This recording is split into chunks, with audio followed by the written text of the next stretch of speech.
100,000 on a beat.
Great day to be a Tiger. JSU by 40 campaign.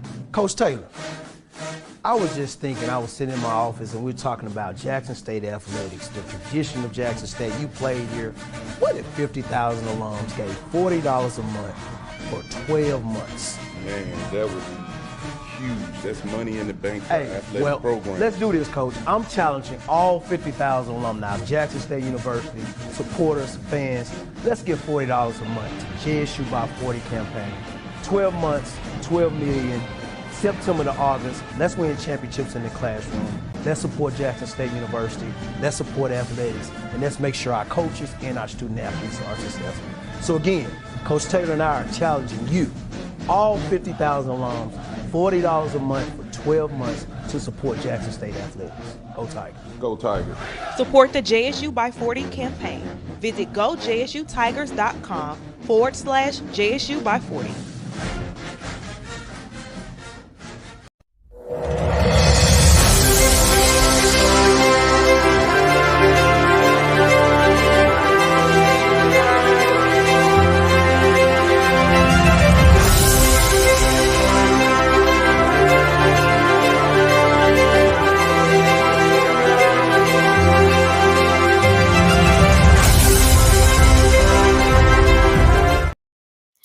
What's up, everybody? Happy Friday, TGIF, man. Happy Friday, TGIF. Come on in, hit the like button, hit the share button, hit the subscribe button. Another great live stream for you guys. Welcome to the JSU Live Sports Chat. Yours truly, Ken Clark. Man, congratulations to the Lady Tigers, man. We SWAC champions today. Man, heck of a game. Enjoyed that. I mean, they just, man, they did their thing, man, this tournament. Congratulations to Coach Kevin Montgomery and staff, and man, what a heck of a run, man. I really am just truly proud of this team. They went out there and they represented very well. They held their own. Congratulations, JSU safe fall, baby. Gabrielle Willis. That's right, mama. Yes, indeed. Yes, indeed, man. They did that thing, man. Just huge shout out to absolutely huge shout out to Gabrielle Willis, my girl Mari Stevens. You know, she was a big figure, and of course, you know, we can't go without congratulating the most valuable player, Miss Jace Jackson. Heck of a tournament, man. She did her thing, and it's really cool and dope that we actually knocked out FAMU twice in a row, and that's a good feeling. They have a really good softball program. They won 4 straight MEAC championships. They were looking to win their first SWAC championship. It's our first championship in 13 years, since 2011. Coach Kevin Montgomery knows softball, man. He's no stranger to the SWAC. We got to get Coach on the show, man. Coach, if you're out there, you're listening, we're going to reach out to him, get him on. And we definitely look forward to sitting down and talking to him. That's right, Jason Mari. That's right. Hey, them girls balled out, man. If y'all don't know who Mari is, Mari hit that bomb against Alabama State to tie the game up against Alabama State, and then obviously Jace came in and hit the game. You know, she hit the walk off, and it was a great tournament, man. Just a great tournament. We went undefeated from start to finish. We handled business, man, and just always great to be a champion, man. It's a great day to be a Tiger as always. But I just we had they have the selection Sunday. Obviously, it'll be this upcoming Sunday, and we'll figure out where we're going to go in the National Softball World Series tournament. And Jackson State gets to go represent the SWAC and represent the I Love, man. So if you got a softball player on the team, if whatever, make sure you reach out to them, show them love, blow up their page, and send them an absolute congratulations, man. You know, like I said, it's just a year of champions, man. We that's what we do. See A.D. Robinson in that thing. You see A.D. Wells Kilbert in that thing. You see the legendary Coach Bob Brady in that thing, man. And man, obviously you see Coach Montgomery over there as well, and staff, and just we're super duper proud of this team. And they went out there and they did their thing, man. Great pitching, great defense, great hitting. Got in a really good groove, and it was nonstop from there. And it was very fun to watch, and just enjoyed it, man. Didn't get a chance to go, but I definitely enjoyed watching it from the SWAC Sports Network. And it was a great tournament, great turnout, man. So definitely just really and truly proud of them, man. And more importantly, they had to knock off the Rattlers twice, man, and they handled business. When FAMU got a chance to play out of the losers bracket to play against Alabama State, they beat them 8-0. So they had to play twice today. We got to play once. That's the beauty of being a winner. If we'd have lost today, we'd have been playing tomorrow. But Coach Montgomery and those Tigers said, "Look, man, we're not playing no more softball, man. We finna finish this thing today." And they did that. They did just that, man. So by a final score of 3-1, we're proud, man. I like the way they put that. They got Jackson State versus the SWAC, and FAMU was the opposer, and we handled business, man. But huge congratulations and shout out to Jace Jackson, man. She did her thing, and let's pull up this tournament team, man. Oh, my goodness, man. We had 5 on there. And Julie Lopez, she played a heck of a Victoria Salazar, man. She did her thing from the mound, pitching. She did her thing, man. And I definitely appreciated that. Hey, man, Anthony Smith, thank you, brother. Appreciate that, man. That's outstanding right there. Thank you so much for the gifts of the memberships. That's dope, man. So y'all take advantage of that generosity right there. And this is how we're going to continue to grow this platform. We need your support. We're on the road to 6,000 subscribers, and man, we can't do it without you guys, man. But Victoria Salazar, man, she did her thing yesterday from the mound.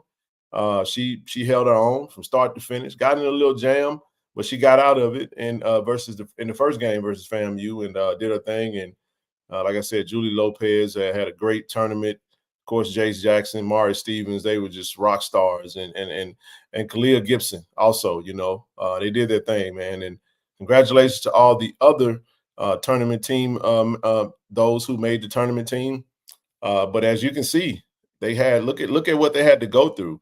3 of the all tournament team, those who made it were from Alabama State, who we had to beat, and 3 of them were from FAMU, who we had to beat twice. So, and had 1 from Prairie View. So it came through the East. It came through the East, man, and they did their thing. So again, as the panel come up, I'll be more than happy to revisit this. But I'm gonna keep it moving right along, and whenever they join, they join. If they don't, I'll hold it down on my own. And don't expect Zoe to be on tonight. May have him back on Monday. But I know bro will be watching. He's tied up with work and everything. So we'll definitely, we'll have him back on. Y'all know how Zoe get down, man. So just wanted to spend the first part of the show talking about these ladies, man. This was a joy to watch, man. It was really entertaining. And we got a really good team, really good coach, and a really good program, man. So this is how you recruit. You recruit more talent by winning.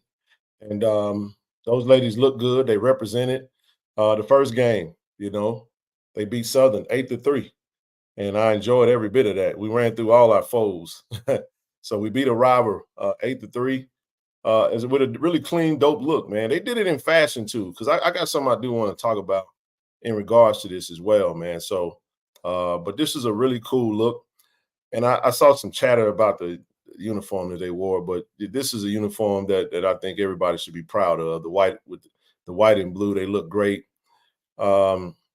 This uniform right here was pretty dope. We beat Alabama State 6-5. A little bit of a royal blue, not really our color, but nobody really trips about that. They don't mind seeing any type of blue, as long as it's in the spectrum of blue, I guess. But then when we get to this uniform right here, it's like everybody get their panties in the wad. I don't get that. I don't get that, man. JSU versus FAMU. Yeah, I think people that aren't playing ball it blows my mind that we get so up in a tizzy and talk about, the confusion behind the uniform. I understand that. I came on and I explained that, but we got to stop overreacting to alternate uniforms. We have to stop overreacting to alternate uniforms. We have to stop overreacting to alternate uniforms. And it's like it just blows my mind. You know what I mean? The kids are wearing it. The coaches are they are doing that. And it's just like we focus on the wrong thing, and then we get lost in the fact that we got an amazing tournament run going on. You don't say nothing about this uni right here. We ain't royal blue. We ain't royal blue. We navy blue. That ain't navy. We don't say nothing about that. They don't say nothing about that. But here we get to all red, man, shut the hell up. We always complain. I ain't putting none of them jerseys on. I don't play.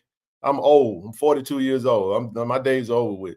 We act like we don't get it, man. But then we put this uni on, and it looks great. So again, there's no confusion from the home front and what we supposed to look like. I just think sometimes we want what we want, and then it's like we are so uptight about. It just blows my mind, man. And I'm not saying people can't have an opinion.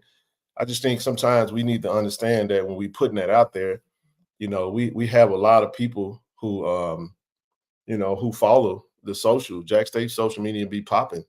And it's like, man, bro, like, I don't give a damn what they got on, honestly. You know what I mean? I know that I trust the administration, the coaches, they're doing their thing. We're on brand consistently across the board. And I just, kind of see that, and I just be like, man, why would we go down that rabbit hole and take away from the moment? The moment is dope. I could understand if that was what we were saying. We're gonna go primarily wearing that, but wearing a one all red alternate uniform, to expand on the look. I just thought this was dope as hell. I would love to play for a team, and we got 4 different looks in the tournament. We looking good, we feeling good, we playing good, and the results are good. You know what I mean? So I just don't get it. I don't get it, man. And you're absolutely right. The recruitment is about to be through the roof. And these girls are looking good. This is a really classic look. I would rock that jersey right there. I would also rock this one too. I love all the looks, man. I would rock this jersey in a heartbeat.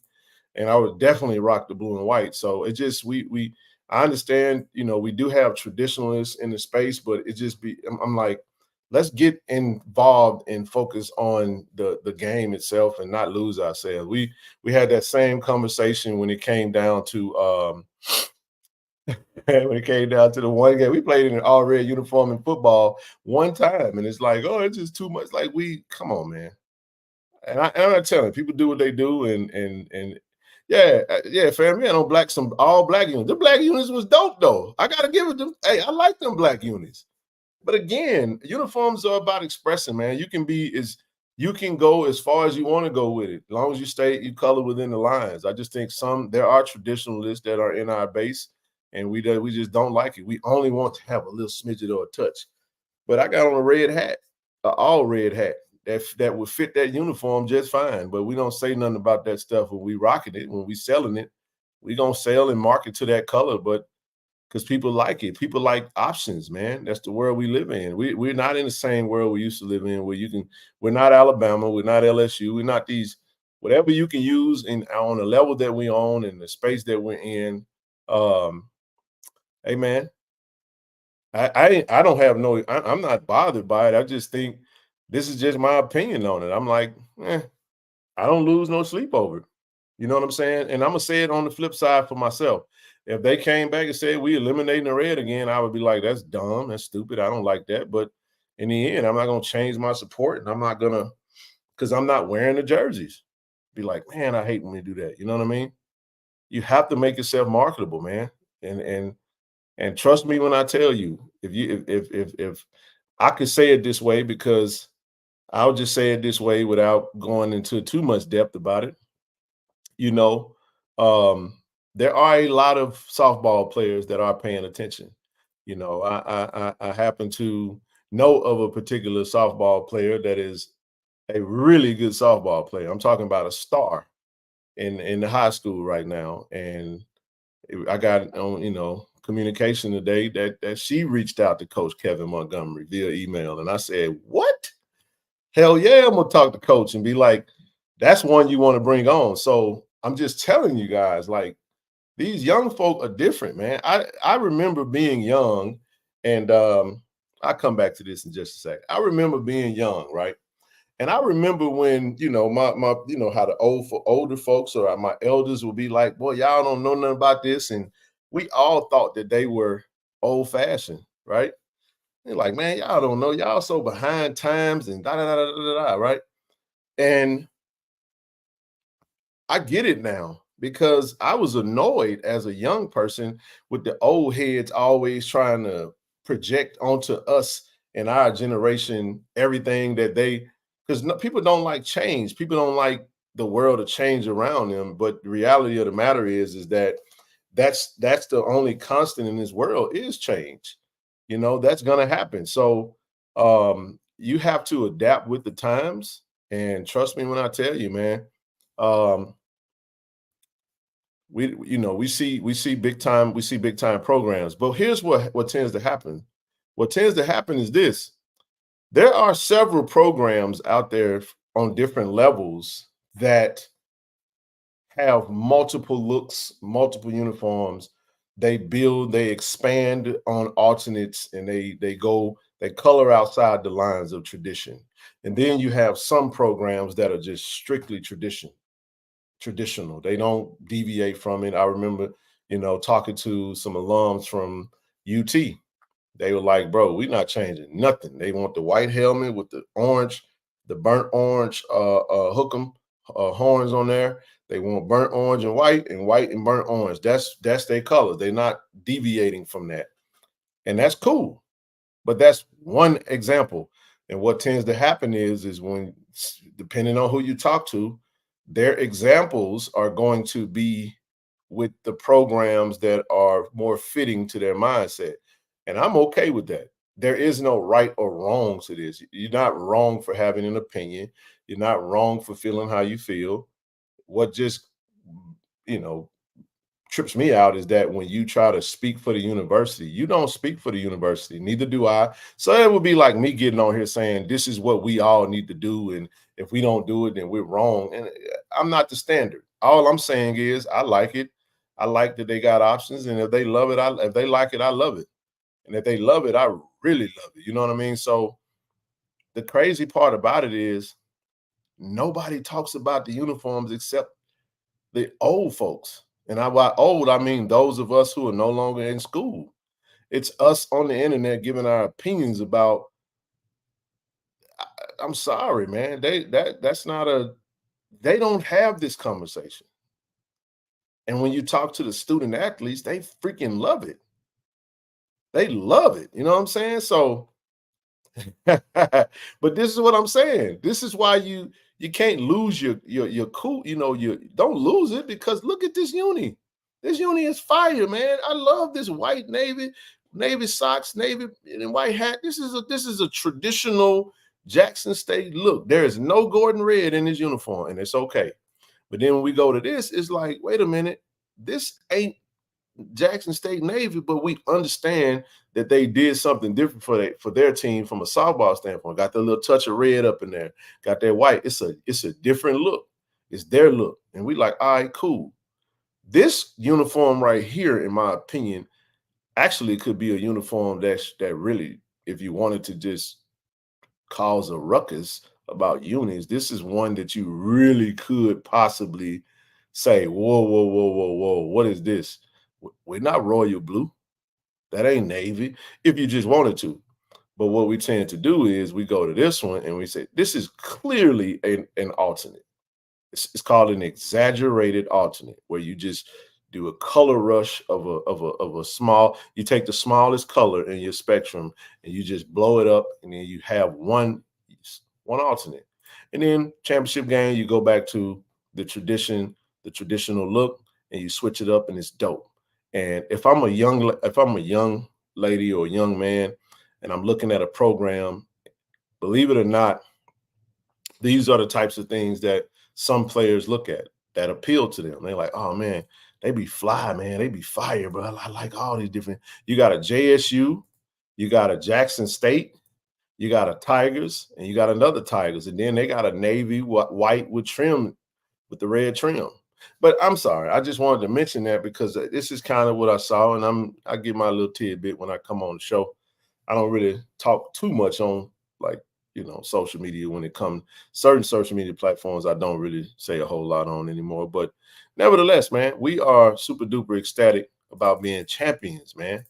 And we just ultimately excited about that. This uniform right here is the look I'm talking about, because the other one was had Tigers on it, but this is the JSU. Now, this uniform on the champions photo, it's white trimmed in red. It's fire. I love that look. I've always loved it all season. And that's a 5th uniform. Man, that's fly as hell, man. Them ladies are, come on, man. They swagged out with it. And they got all different types of looks, man. And I just know, I remember playing ball, and I didn't play for a school that had a lot of different looks, but I was one that was really intrigued by variety. And I would have loved, matter of fact, if you go to like Holmes Community College, when we was hooping, we were the ones that started we wanted those looks like what Provine had. We was like, man, we want the Cincinnati short sleeve cutoff joints. And we just had the old traditional, you know what I'm saying, Utah Jazz looking jerseys. You know what I'm saying? We was like, man, we want some updated ones. So we didn't really get those. We got them for like practice, and everybody else got them after us. So usually, we started the trend, and it is what it is. And I smile at this because I think they look great, man. And I think they've done really well. And I don't want to talk about uniforms no more. So I just think it's stupid every time we bring it up, because we see them in a uniform that we may not like. And it's okay. It's okay for them to do something that you don't like. So it's all good. But anyway, congratulations to the ladies. 3-1 over FAMU. 4 straight victories in the tournament. Selection Sunday on Sunday, where we will find out who we are playing in the NCAA tournament. So that's gonna be dope. I should coin it. Remember where you saw it first. What we talk about. Let me see what y'all talking about in the chat. Yeah, Oregon did start that. Man, Oregon has been known for.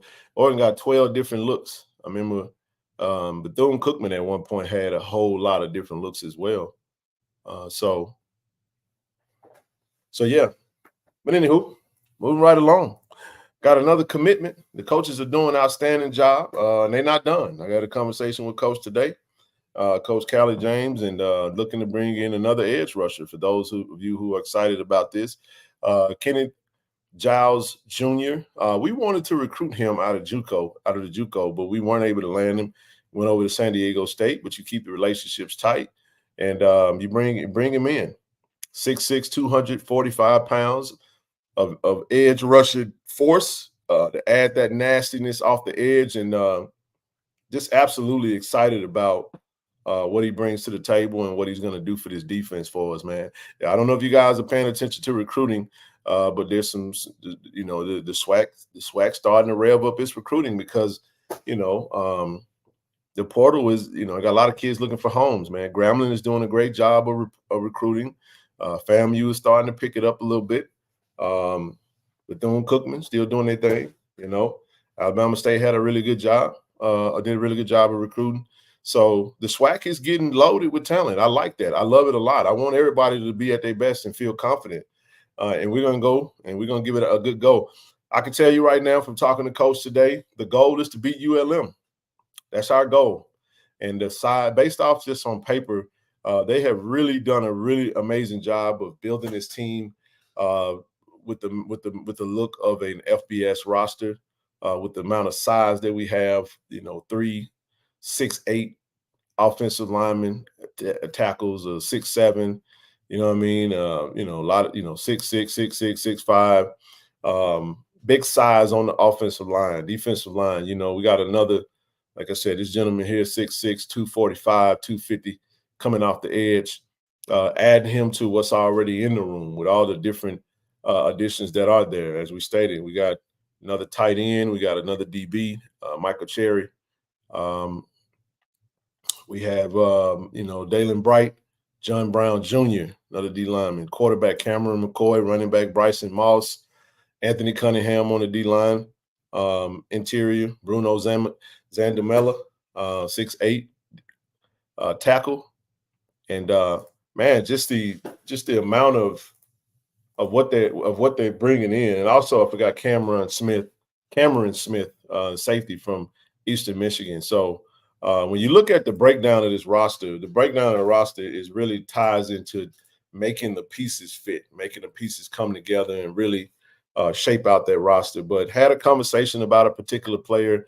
If you're in the Platinum chat or the JSU chat today, I did drop the a tweet for you guys to go show a particular player some love. Had a conversation with him, you know, looking to try to bring him on board to the brand, and just looking to get him over to Jackson, man, and doing what we can to make him feel like Jackson State is the place to be, man. And I appreciate having a hand and being able to participate in that. I thought that was pretty dope for that. But anywho, so while we wait on, I think TD may come up later, Rochelle may come up later. Drop the link open for you guys to come up more. I said more high than the basketball team. Oh yeah. What's up, KT Dub? It's going to be a great football season. I love what I'm seeing. Yeah, it is. It really is. The talent is in the room. You know, bringing in, you know, we got 3 linebackers that'll be joining, you know, the team. Everybody will be in at the end of the month, early June. So once we get everybody on campus and then you start putting in that summer workout, getting that conditioning ready, I feel really good about what I'm seeing. I like the additions. I really like the additions, man. They have addressed everything that I said I needed to see a little bit more of. I can't really find a whole lot of holes from a depth and from a makeup standpoint. I don't really, you never know what you don't know what you got until you actually get it on the, you know, get it and actually put it all together. And we're not putting the cart before the horse. Of course, the young men got to go in and put the work in. We're not going to crown anybody. Yeah, we're not crowning anybody before they actually achieve the goal. Looks like they're focusing more on defense now. Well, it's a little mix of both, Miracle, because when you really look at it, let's go back to it real quick. You got defense, the safety position. You got to look at what we lost and what they're bringing back into the room. So we cut away a little bit of fat off the roster with the exit of Bruce Batman, with Kay Cali, Jalen Hughes, think from a defensive standpoint, and some other guys that didn't play. Just from what I can remember. If they didn't hit the portal, they're still with us. So you still have JJ, you still got Alan Walker, you still got Ashton Taylor, you bring in a Reed Pulliam, you lose safety, so you bring in a safety. So we're good at safety now. We lost K. Cali, we lost who else did we lose? Bruce. And we lost Jalen Tate, the kid that committed from Georgia State. So not really counting Bruce. Bruce was more of an overage we was kind of top heavy in that room. So he take care of that. DD leaves, you bring in Anthony Cunningham. Courtney Lyles leaves, you bring in Bruno Zandamela. All right. Bryson Moss, just more depth at the running back position. Quarterback, we needed to add another quarterback to the room because we did lose Grayson out of that room, and we did lose Philip Short. So we needed one more quarterback. I think we may, with 5 if the Dean Berriucci, if he comes in. Dalen Bright, safety. That's the replacement for Jalen Tate. Or that's the replacement for Jalen Tate. The other safety is a replacement for K. Cali. John Brown Jr., more depth on the D-line. He's an inside-outside guy. Can play off the edge. And he can play shade, it depends on how we choose to use him. But he's another good addition. More depth on the D-line. Of course, the tight end, we replaced Hayden Hagler, which left earlier. And then Michael Cherry, you can replace a Jalen, I would say a Tony McCray, from Georgia State. You replace that particular person. And then, so I wouldn't be shocked if we see another cornerback come in. I wouldn't be, you still got a Nyreek Sharp in there that's, ready to, hopefully he's ready to take that next step. But Michael Cherry, and you got a Robert McDaniel, you got a K5, you got there's some talent there, and I'm forgetting somebody. Oh, you got a Sadiq Thompson. He's got to get healthy, of course. So a lot of big guys in that room, man. So there's definitely some depth there. We may see. See, that's why I said we may see one more cornerback. I wouldn't be shocked if we did. That was the one position that I did say, okay, maybe we can. But you also have to look at, this is what we also have to look at with these guys. So Michael Cherry, he's definitely going to be a corner. I like Cam Smith a lot too, Jay Boone. Man, he's a thumper. That's why I say he's a K. Cali replacement. I think Dalen Bright can actually play the nickel as well as the so here's the cool part about Dalen Bright. This gentleman here, he can play safety and he can play nickel. The reason that's important is because you got Robert McDaniel that can actually play both. I think Robert McDaniel could play outside corner and he could play nickel corner. So if Dalen moves into the safety, into the nickel spot, then you're okay. You really don't. You're already loaded at the safety position with Isaias as well as B.J. Washington. So you could very well see Dalen become kind of that nickel piece. And if he becomes that nickel piece, then you move Robert McDaniel out. You got Cherry, you got K5, and you just got a good mix with B.J. Washington, with Nyreek Sharp, with Isaias. So when you look around the room, you really coach got a lot to work with in that space. Not to mention some of the other players. I won't try to mention every single player. There are more players than those players that are mentioned. You got Easley Jones that could play the safety. You know what I'm saying? You got that. You got I forget the young man that plays cornerback for us. So there are some bodies that are there.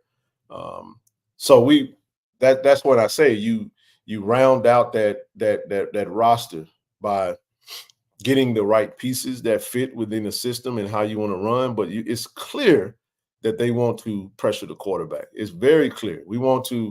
You still got a Phillip Webb. You still got an Anthony Smith. And I'm just telling you now, Joshua Nobles is, from my conversations with Coach, the expectation is for him to be a SWAC All-American off the edge.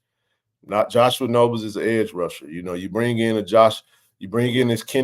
Kenneth Giles, and you just put yourself in a position of where, and then if we mess around and get this other edge rusher, you got a lot. Dabney, that's right, Dabney. And I forgot about Petty. I'm sorry. Petty can actually play nickel as well. He can play nickel and safety. So you got a lot there. That's why I said I hate mentioning names, because if you forget somebody, it's almost like they feel like you looking over them, and that's not the case. I just don't want to mention everybody.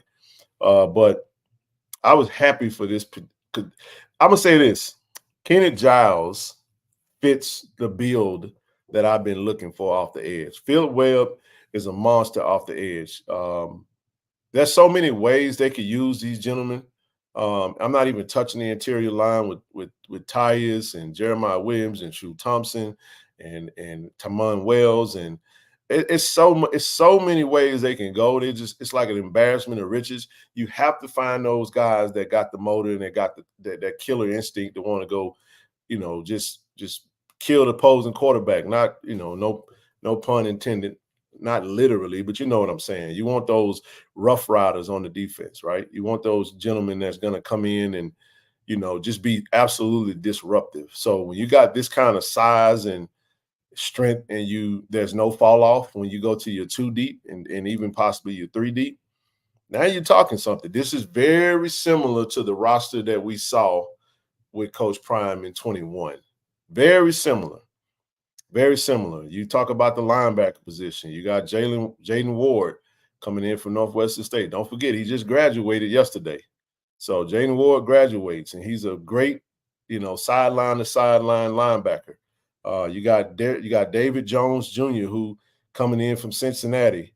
You got Mr. Edmonds that coming in from Bryan. So you bring in 3 linebackers to add to the room of what's currently there with a new linebacker coach, and it looks good, you know. So if you run a 4-2, 3-3, 5, however they want to run it, they can with a lot of the depth that they do have. We'll do an extensive breakdown after everybody get into the actual get to the school. We'll find out who's all there. We'll look at the rosters and we'll really, you know, Austin Edwards, yeah, absolutely. Austin Edwards is going to be a stud. I don't know if we play him at the mic or the wheel. I think he's more of a middle linebacker, in my opinion. There go your replacement for Aubrey Miller. Not saying that he's Aubrey Miller, but I am saying that he's a great middle linebacker, in my opinion. You got Reed Pulliam, who's a monster. I think Reed Pulliam is an outside linebacker. If you go Jaden Ward, you go JJ, there's so many ways that this thing could go. It's going to be extremely competitive to get on the field, and that's what you want. You want these guys in there playing their butts off, and somebody's going to pout. Somebody's going to be mad. Somebody's going to want to hit the portal. It is what it is. That's why you go get the depth, because if somebody do decide to leave, you ain't worried about it. If somebody do get hurt, you got some players that's going to, you know, fill up, you know, that roster behind them. But again, we're not building this roster just to win the SWAC. We want to beat ULM. That's the whole point. Nobody matters except ULM August 29th. That's all that matters right now. We'll deal with everybody else after we play them. We got Lane College after that, but ULM is our target. That's who we aiming for. We're going to do a roster breakdown. I thought we had him too, Mario. I really did. I thought we had him, and then he wound up committing to San Diego State. Didn't really get the runs that he want. Didn't really get the they wound up changing their coaching staff, because if you guys remember, Sean Lewis, who was the offensive coordinator for Colorado, came from Kent State, just became the head coach over at San Diego State. So apparently they must not had a really good year, and he didn't really get to crack the lineup. So he can come to Jack State and do what he do. The former 3-star, good film coming out of JUCO. And he was the number 6 ranked defensive lineman coming out of JUCO last year. Yeah, ULM, they did beat UL. They this ain't the same ULM as that, though. They fell off the map. Now, they did revamp their roster with a ton of JUCO players out of Mississippi. So, yeah, I think we got a shot, man. You look at the offensive side of the ball, I like what they got going on over there, man. We just got to get in there and put the work in. We do. When you add the youth to this roster, to the makeup, you get everybody in. You let the chips fall. You know what I'm saying? You hew to the line and let the chips fall where they may. Everybody got to put that work in, and everybody got to Minnesota down 15. My goodness. Sitting there watching this game. Oh, look at Ant. Watch this play, y'all. Boom. Damn, gotta make that. But anyway, who do you expect to replace at right tackle? Who do I expect to replace the right tackle? So who's not gonna be the right tackle that's being replaced? That's what I'm trying to. I still got Quay Davis being the right tackle. That's who I think. I think the right tackle is going to be Quay Davis, man. And honestly, if it's not Quay Davis, Cam James had a really good spring. From my understanding, listen, man, certain players respond to different coaches, and they can't buy a basket, bro. So didn't get a lot out of him last year. I don't think he responded very well to J.O. And the senior graduated. Oh, you're talking about Deontay Graham. Yep, that's correct. I think you're gonna see Quay over at right tackle, and you may see Bruno. It's just my early assumption. Cam James got something to say about that. He actually was starting in the spring. Quay was on the second stream. So hey man, it's gonna be super competitive, bro. It's gonna be really, really competitive, for real. And I like what I see. I'm not gonna get into naming too many names, but I got my eyes on a certain set. My biggest question mark is the center position. With Evan Henry moving over to guard, we got to shore up the center position, and I think the coaches got a plan for that. I think Antonio Ross Jr. coming in, freshman out of Hartfield, is probably projected to be a center. We got Isaiah Villanueva, but we really got to get Douglas Fowler. We got some bodies there, but we got to make sure we get that right. We got to make sure we're good in that area. I don't think they're going to move Evan back to center. I just don't think that they will. Two-man quarterback system, no. I think you'll see one quarterback and another. You can have a package in there for some of the quarterbacks with that can be a weapon, but with the amount of running backs we got, in my opinion, I don't know. I don't see us being no two quarterback system. Matter of fact, let me say this. I say that hoping like hell that we don't have a two quarterback system, because if you got two quarterbacks, that means you don't have now. So that's how I see that. Oh my goodness, air ball, bro, down 15. Let me turn this off. It's a distraction. You can have a package. Ain't nothing wrong with having a package for a quarterback. I just don't like two quarterback systems personally. I prefer to have one quarterback. If you want to bring a quarterback in every now and again for like some wildcat offense to get a first down, I'm okay with that. But the Coach TC is going to be calling plays, as he said, and he got what he wanted in mind. What that's going to be, we don't know. We'll see. But I like what I see. I really do, and I think that they are. They building this thing, man, to go win the Celebration Bowl. That's everybody's goal. Everybody's trying to win the Celebration Bowl. Is Zai around? Yeah, he's still around. Where'd he go? He was just in the spring game. He started in the spring game. Last time we saw any football player was on the spring game, and Zai was there. So I don't, yeah. He said, I bet you can't name the defensive players because of so. I bet you I can. I bet you I can. I just can't name the three deep. The three deep is probably where it get a little. Does DeQuarius White project to be at center? No, he's a guard. Guard and a tackle. He's mostly a guard from where I've seen him. I've seen him play a little tackle. Seen him play mostly at guard, though. Really mostly at tackle. But,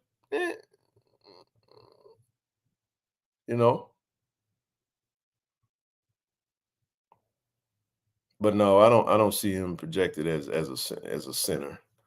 I don't see that. Success Shokizi, he may do a little something at center. I saw him practicing on that at his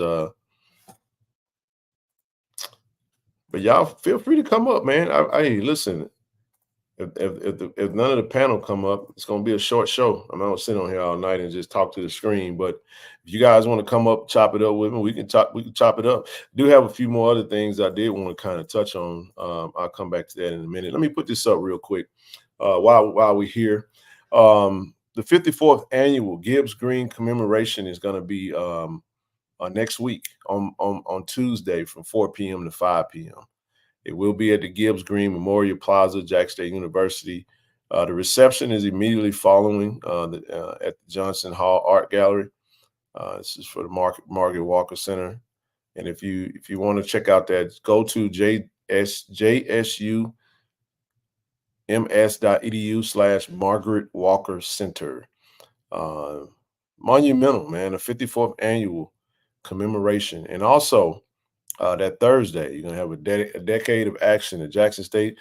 Lynch Street and Civil Rights Movement exhibition opening and presentation. It's going to be at the Ripley Public Library. That's 308 Commerce Street. That's in Ripley, Mississippi. So if you're in that area, feel free to go. It's featuring the family of Philip Gibbs and JSU historian Dr. Robert Luckett. So the exhibition on display will be at the Ripley Public Library. And this is May 16th through the 30th. So it'll start at 6 p.m. So if you want to check that out, definitely check that out. I saw these today and definitely felt like I wanted to touch on those. I would love to see more talent on special teams. Special teams is going to be fine. I mean, we got plenty of talent. You're going to see, there's so many players that you can, special teams I think you're going to see something a little different with that because you're going to have the best possible players that play special teams. You may even see some starters playing special teams. I think when it comes to special teams, I think what some of the players need to do, especially those players with NFL aspirations and potential, you want to get on special teams because the fastest way to make an NFL roster is through the special teams, man. So go out there and show what you can do. That's a traveling exposition that's traveling the entire country, and it's great. Absolutely, brother. Yeah, go and check that out, man. That sounds amazing. We marvel at your ability to retain and related players. Thank you. I appreciate that, man. I mean, I really do this, man. And I don't mean that from a arrogant standpoint, but if you're in it, you kind of, you know enough to really, I guess, kind of be able to go through it. But I mean, if I had to give you if I just had to close my eyes and figure out, what would the offense look like, I'm still going to go QB1, Jacoby Morgan. RB1 is going to be Herb Mulligan. Tight end 1 at Jency Riley. Like I said, it's not inside info. Bruno at left tackle. DTB at left guard. Possibly. Just depends. Actually, no. I got Devin Love at left guard. No? Yeah, I got Devin Love. Left or right, center, we'll just say Antonio Ross Jr. True freshman at center. It's possible. I'm just going on a limb. Let's say Isaiah will fill in the waiver, right? Right tackle, right guard will be Evan Henry. And then right tackle, Quay Davis or Cam James. It depends. I think Quay Davis. Receivers, you got Kobe Paul. You got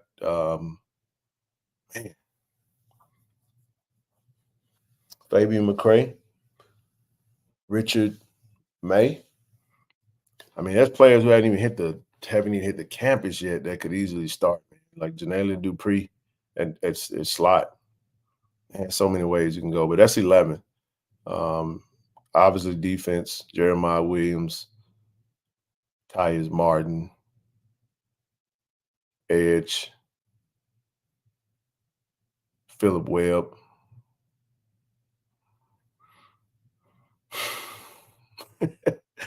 Josh Nobles, linebacker Reed Pulliam. Ooh, other linebacker, Austin Edwards. Man, nickel. Man, I don't know. It's just you got to see what you get. I'm gonna stick to the guys that are there. Robert McDaniel, safety, BJ Isaias, K5, and Michael Cherry. I'm gonna just go that route. Trust me, dog. It's so many ways. No, that name Ronaldo is not. That's not. I don't think that's gonna happen. That keeps coming up, but I don't even think that that's. I think that ship done sailed, brother. Is McGee kid still in the mix? What McGee kid? Which McGee you talking about? Savin McGee? Well, it's hard to name. It's because it's so much I haven't seen. Like I can name the players. Will Rico start? It's up to Rico. Hell yeah, he. I don't know about deserve. What does that even mean? Deserve means that if he goes out and kill it, which he absolutely has the talent to, you very well could see Rico at wide receiver 1. It's not beyond beyond the realm of possibility. It just comes down to what they do in fall camp. And summer workouts in fall camp is going to determine who starts. And trust me, it is a lot of options for the coach. And I can just tell all the players, for those that are listening and paying attention, you don't have a lot of room for error. And I'm just telling you like this right here. When it comes down to splitting hairs and it's this close, the coaches will always go with the guys they can trust. And what are the number one things that determines whether a coach can trust you? All the little things you do off the field. Because a lot of times you're gonna see certain players. Do you see it? Do I see Isaiah Spencer year going? Yeah, I think you have a big year. He know why I'm not mentioning his name. I'm gonna doubt him until I've already told Isaiah specifically what I want him to do. I want him to be a stud this year. And he got full potential to do that. I think he will on special teams and on offense. It's gonna come down to them though. You know what I mean? So McGee, yeah, he been gone. McGee ain't been with us. He's at Albany now. Savin McGee is at Albany, the University of Albany, up in New York. Yeah, Cherry. I just showed you the Cherry, man. You ain't paying no attention. Michael Cherry. Him. Michael Cherry, DB from Toledo. Y'all don't be reading these names, do you? I just put him in your face, man. I'm telling you. Hey, K5 gonna start. I'm going with my guys. I trust that the guys that are there they're gonna fight their way through it. You know what I'm saying? We got a whole slew. I don't know. I'm not gonna put him because I ain't seen him play. But I think Cherry, I could pick one of he's the only cornerback that came in. And outside of that, you still got what you had. But what if Wing signed? Wing signed with Campbell. He's not signing with us. He already committed to Campbell.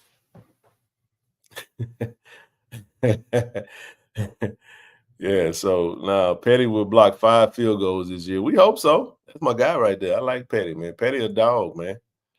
But I'm gonna go with this in the back end, Sayers and BJ until it's that way until it's not. You know what I mean? I don't think they're older guys. Well, BJ is he's younger than Sayers, but Sayers ain't gonna let nobody come in and take nothing from him. So that's who you see on the back end. I don't care who coming in. Move him to the nickel, coach. Sayers is a coach on the field, man. You got to have a player like that on the field. You know where everybody's supposed to be. You know everybody's role on defense and special teams, and he's even been offered a GA position. Even once he's done playing football, he can slide right into coaching because of the type of football mind that he has. So he's a great asset to have, man, and that's what I expect, K5, like I said, Mr. Cherry, Robert McDaniel. That's how you do that. Or you can go Petty at the nickel and Robert McDaniel on the outside. It's so many ways you can do it, Any theory on why getting so many transfers from the Midwest? Usually when you see that means somebody has a pipeline. And then, too, there's talent from everywhere. There's talent all over the country. You go get talent, and then you get one guy in, this one guy want to come with his friend, and you look at see what all they got. Hell, if you got a team that's bleeding from a roster, then shit, you go get as much as you can get. You know what I'm saying? What do you think about the young coaching core? Absolutely love it, man. I think our defense is going to be fiery, man. Fiery. It's going to be fiery, bro. Because when you look at the D-line coach, Coach Callie James, you look at the edge, Javancy Jones, you look at the linebackers coach, Coach Chris Orr. You look at the DBs coach, you look at Coach Mario. And then you got a defensive coordinator, that's Coach Quinn, I think you're going to see a super duper aggressive defense. I really do. I think it's going to be super aggressive. I think we got plenty firepower. I think we got plenty of firepower, man. I think that's the key. So, it's going to come down to and here's the thing. The coaches have this is a great time to have that, because you really have the leverage. When you fill the room up with dogs, the beauty of that is this. You got a player that don't want to step up and do their job, you just put another player in. It's that simple. Just saying, man, you go fill that room up with dogs and you let the rest take care of itself. That's how you do that. That's how you do that. So I think it's going to be a super duper competitive. I from the spring game, I was on the defensive side. Man, bro, I'm telling you, like, I just love the energy. Super duper aggressive energy. And I think when you put it all together, we'll know what we got come August 29th. You got either we're going to go hit ULM in the mouth or they're going to hit us in the mouth. And I like to do the hitting, you know what I'm saying? No diddy. But for real, I'm just saying. But yeah, man, that's what I think. But I think we got so long to go. I look at the intangibles. That's why I have so many question marks.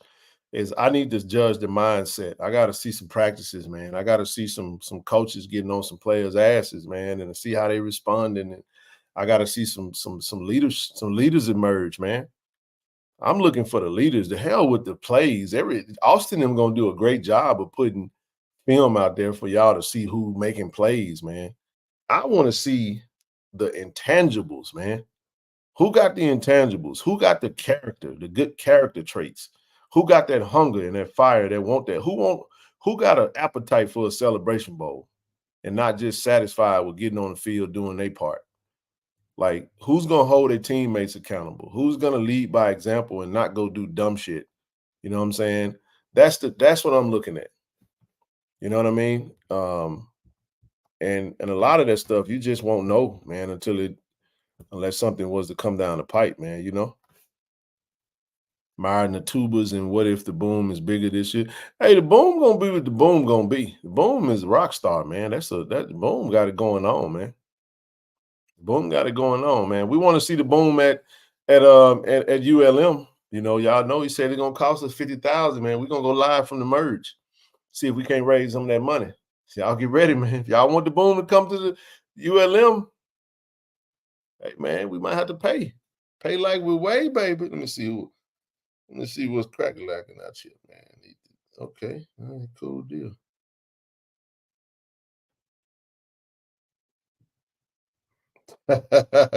Man, I saw something out here real quick. I'm gonna transition real quick. Excited about Webb. Sometimes those P5 guys who didn't get a lot of reps at their past school need time to adapt. Miller and Bolden come to mind. That's fair. That's fair. I'm with it, man. This is the year though. Boom will shut. Oh yeah, they'll come up in there and get them people something that they really want to see. Hey, Key, I hope so. That's the goal. 13-0, 1-0, really. We go 1-0 every week. We'll get there. That's the whole goal. But something that did come up today, I do want to mention this. We talked about this today, man. This is a conversation. We'll revisit this conversation when Zoe gets back on the show. Not JSU news, but there's a lot of chatter a couple of years ago. I was talking about going up to FBS, and here you got Missouri State, FCS program is jumping up to Conference USA in 2025, and looks like they got an invite. They accepted it, and this is the topic that creates a lot of HBCU debates. We always thought that. I think we missed our time window, though. I really do. I think our time to jump would have been. What's up, Kobe? What up with you, big dog? Come on up, man. But no, this is a this is a real layered conversation, man. I think we could spend some time on this if we really wanted to. G5 is the new FCS. That's true. That's true, Jay Shaw. That's a good point because they're going to go into this big pole league, and I think you're going to see some collective bargaining stuff that's going to happen. And then what's going to happen when you start seeing coaches chirping about the difference between the G5 and the P5, the G5 and the P4. The P4 is going to get. They're going to be basically going to break off and basically become their own league. That's what's eventually going to happen. They're not even in the same stratosphere. Conference USA and SEC, Big 12, Big 10, and ACC, those are going to be your Power Four. The Pac-12 has dismantled. That's pretty much it. SEC, Big 10, Big 12, ACC, those are going to be your big players. You think the P2? So he got SEC, basically Big 10. I think the Big 12 is going to survive, bro. I think it'll be a P4. I think it will. 80-team league, something to that effect. Not even if 80, but you'll see all the money. You think the fold? You think they're going to fold ACC? Okay. If the Florida State and Clemson slides over to, ACC, it might be P3 then, bro. It might be P3. I don't know, man. But the point of the matter was that all the different things that was thrown out at us when we was talking about potentially going up as an FBS to the FBS level, they didn't meet really none of the criteria, if you really get down to it. I mean, they didn't. I mean, I think in the last, how many seasons, man?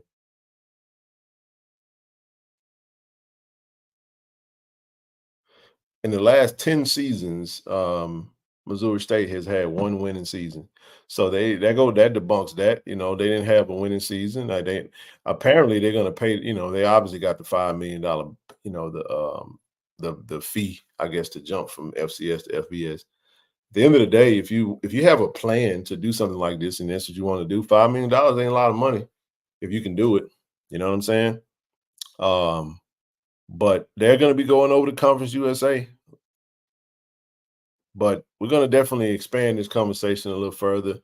I don't want to try to steal the thunder because we did talk about it over the phone. But like I said, this will be something we will revisit on Monday, and we'll just kind of go from there. Had a conversation today with Coach Richards. We'll have her on next Wednesday.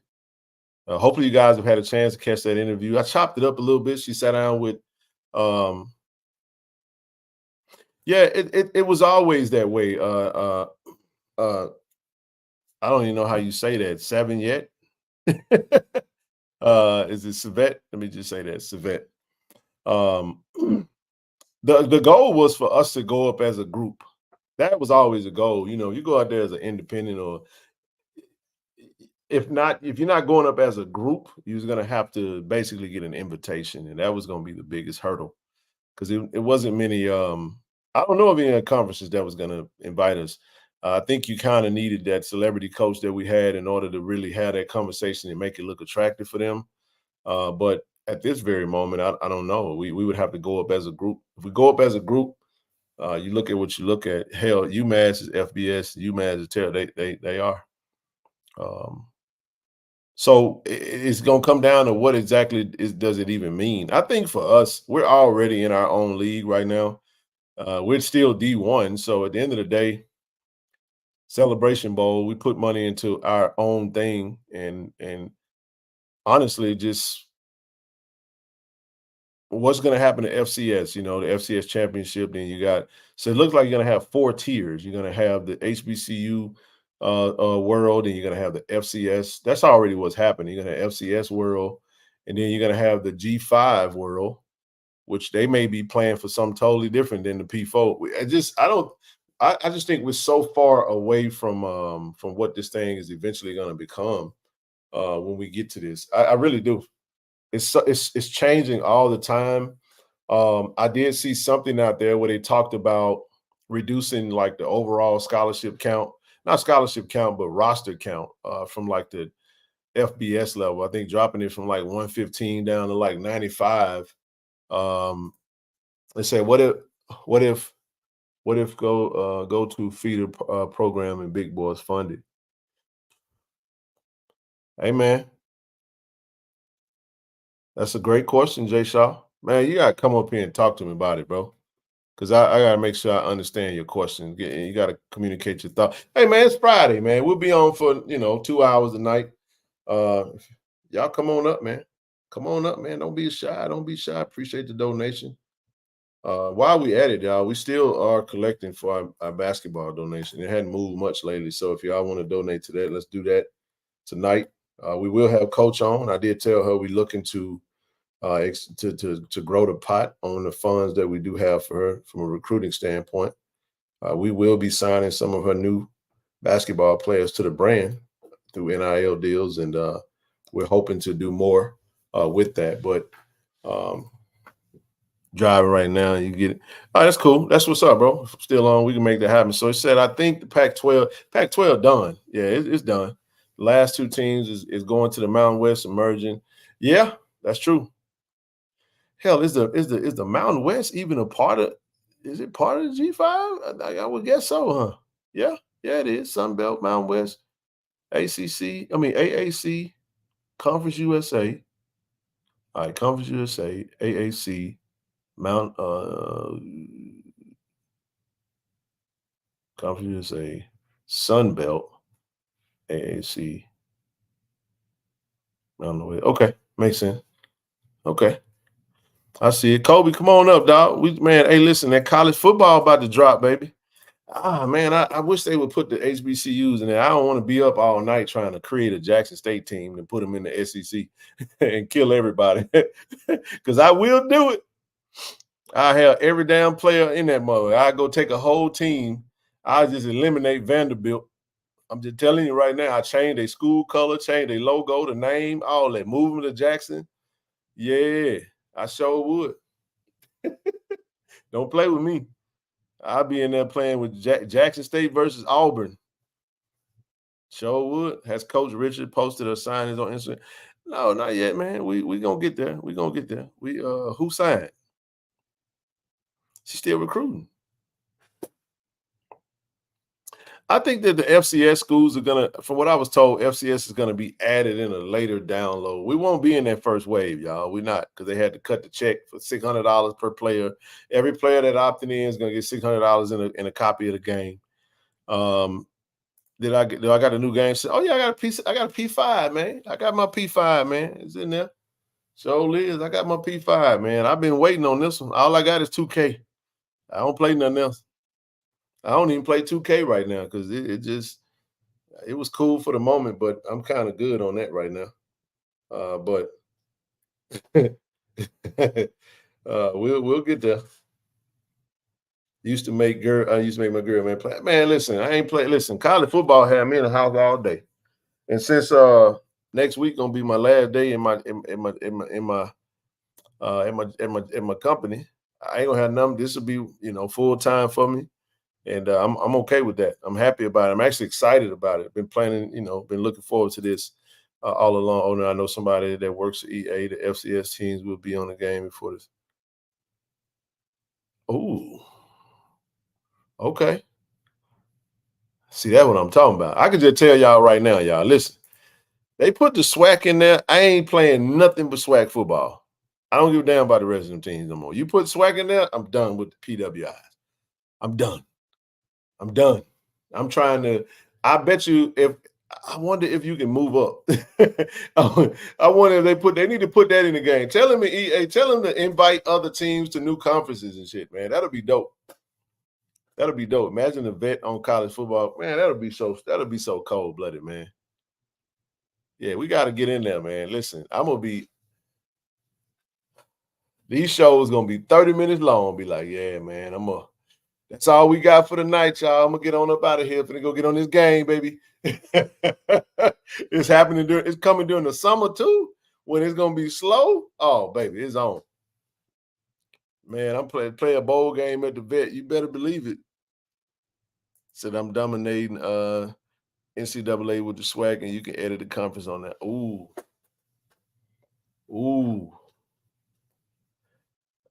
So who the F gonna play that when I come up and play for real? What's up, big dog? What's going on, fam?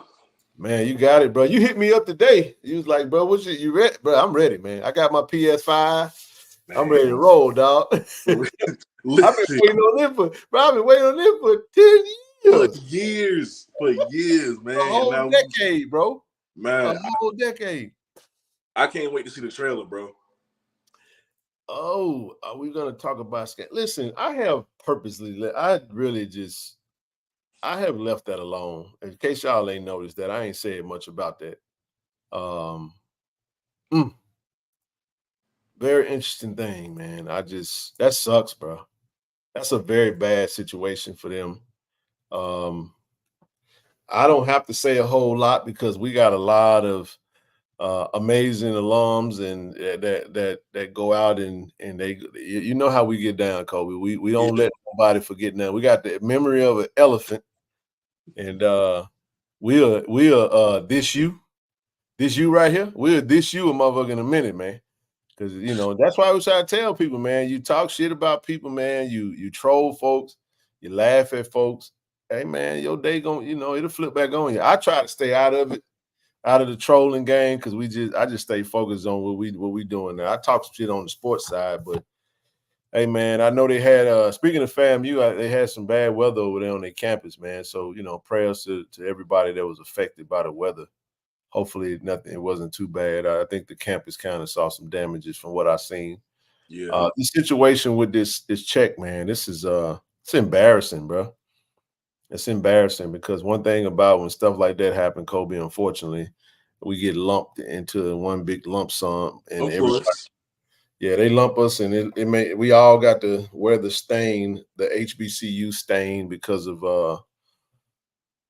the incompetence. Brother C. Lee said it like this, man. We have two things that are plaguing us at our schools, and the number one thing is bigotry, and discrimination, discriminatory laws and practices, and withholding of funds, and purposely underfunding us, putting traps in front of us to cause our universities to fail. Right. And then you got Negro ineptitude. They had a big old Negro ineptitude party with this situation. That's what I'm trying to figure out. Like, what? Because I wasn't really keeping up with what was going on. Is the money not coming? That was a lie. I've followed this story via my Twitter line, so I haven't really dug deep. From what I'm gathering, from what I read yesterday, Kobe, it's something to the effect of, I think he donated it via stock, and I think they can only cash in that stock by selling it back to the person who gave it to him, but that person has to determine whether or not they got to say yay or nay. It's just, I haven't gone any further. I'm pretty sure there are some who have delved into it. The long story short is, ain't no money, man. Ain't no money coming. You know what I mean? So it was fake stock. Damn. Like, you got to ask the questions of, who vetted it, and if there were, obviously nobody vetted it. I think we kind of got excited. I just looking at the details of it, it seems like the dude he's a sick, maniacal motherfucker, man. Like, for real, bro, because he's done it more than one time, and you have to really vet people, man. People come into your space like that. You got to check their background, make sure everything checked. And it seems like they got duped, and maybe they got blinded by what he was trying to do. You know what I mean? Mm. And I'm gonna just tell it like this right here. The only way I can answer that question, because I'm gonna be as transparent as I know how to be. I ain't really paid much attention, honestly, Kobe, because I really don't care about what's going on in Tallahassee. And I'm not trying to be insensitive. Right. I got so much going on with what we doing that I kind of don't have time to give my eyes and attention because I still got a real life that I got to tend to, with kids and everything. And it's just like, but when you really peel the layers back and look at what's going on, it's like, holy fudge, man. If that was us, then I'm sorry, bro. President got to go. Everybody that was in that mug, we pulling up, bro. Like y'all got to get the fuck out of here because now a lot of people talk about the break. I'm not in any of them Facebook groups. I left them when Dion came, so I don't see any of that stuff.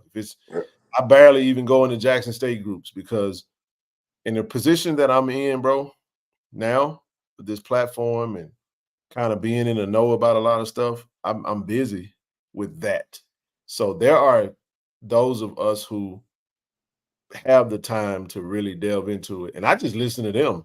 And, I followed, my boy DJ and Timona and some other folks online that was talking about it. And then there was a gentleman I think wrote an article and it was some craziness, man. And I'm just gonna say this. I'm glad that Jackson State ain't in no shit like that right now. Yes. You know it would be on CNN, it'll be on MSNBC, everywhere. It'll be everywhere. I'm so glad, and I don't mean that in the sense that like I'm glad that they dealing with what they dealing with. No, bro, that's y'all issue. And that's my thing is I would hate to be in their shoes right now because we have, boy, Lord knows, we done saw our share of scandals, dog. We don't want no scandals. And we just focus on what we got going on. Wish y'all the best with it. But boy, that is bad. That's two black eyes and an uppercut. This ain't really been a good week for HBCU news. The whole thing with Howard. I just saw the Howard stuff today. I was what the hell? I'm serious, bro. Like I have had my JSU blinders on, bro. Purposely. Go ahead. What's up, bro? What you got, man? How you doing, Doc? I'm all right. And brother, I know that this platform is usually reserved to only talk about Jackson State. The other portion says, and other HBCU topics as relevant to what we want to. We can talk about whatever. We just ain't gonna spend a whole show on it. But okay. No, we definitely touch on it. I'm okay with that. I'm not that anal about that, But, well, I'm not gonna take up a whole lot of time. I just want to say this. First of all, whether you want to say, that FAMU or SCAMU or whoever is going to get these jokes, they got to get these jokes. And because they don't let nothing pass. And they've gotten to the point where I dislike the fan base. I love FAMU as an HBCU, but I dislike the fan base about as much as I dislike Southern, and that's a lot. I'm gonna say this about that. Can I build on that? Please. FAMU is my number one nemesis now. I hate to even talk about them in this light because I don't want people to feel like I'm piling on, but I really could have had this conversation about them prior to knowing any of what's going on. And trust me when I tell you, they are over Southern to me. I hate them motherfuckers. I would have passion. But I don't want to say that in conjunction with what's happening because I do understand the sensitivity of that and how that shit is going to affect us, bro. You follow what I'm saying? And it always gonna find its way to affect everybody. It sucks, but I don't want to couple that with that other thing. Those are two separate things. While I do have empathy for the alums, this is what I want to say, but I'm gonna say this not even. It sucks, man, because the people who love that school that don't have nothing to do with what happened has to suffer from it. That's where that Negro ineptitude comes in at. And trust me when I tell you, it sucks, man, when you are an alum and you love your school and you're proud of your school and the leaders of the school fail you and embarrass the hell out of you.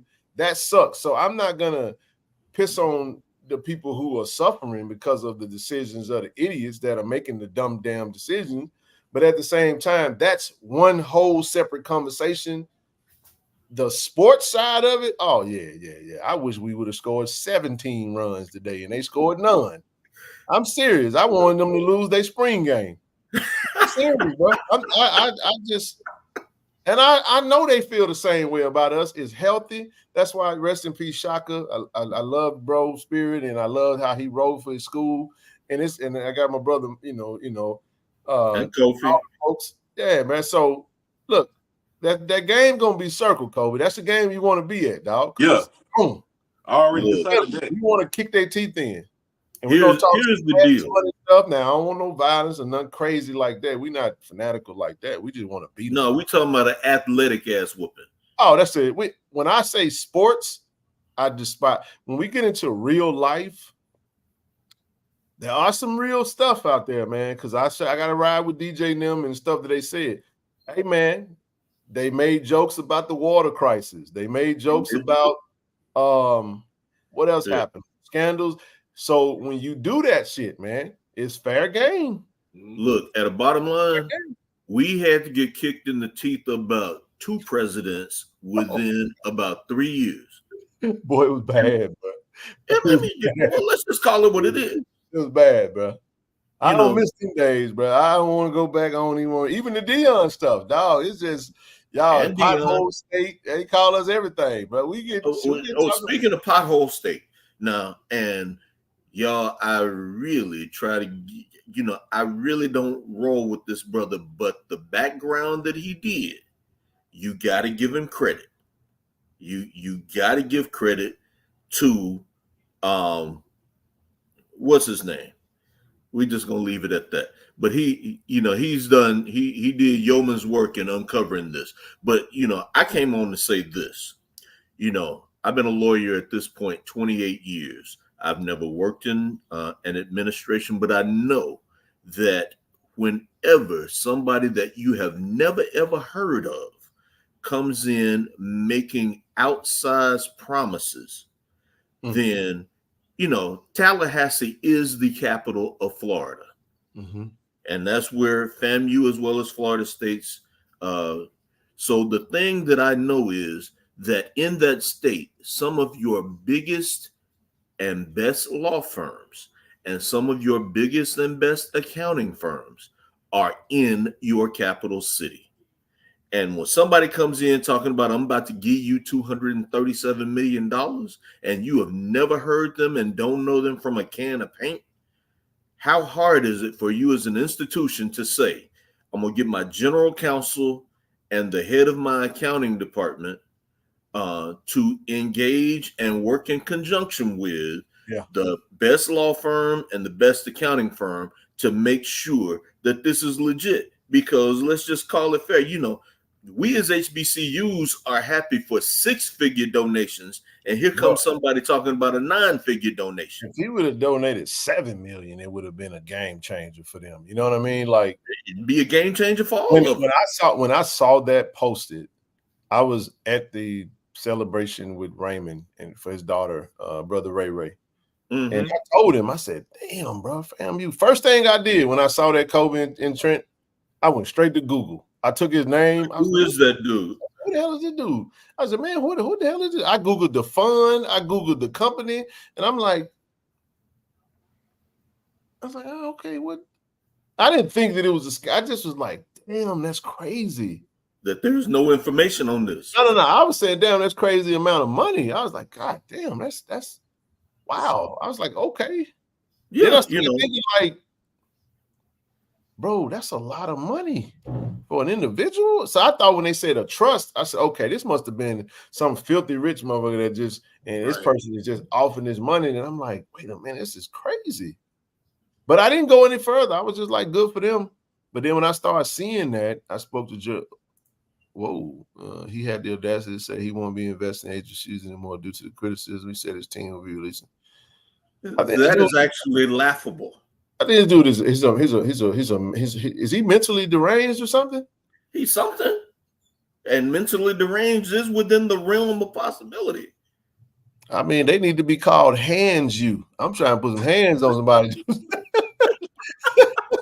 Hey man, hey bro, you ain't gonna come and scam it. That sucks, man. Ooh, that hurt, bro. Then people are saying, "Hey, oh well, they're not out anything."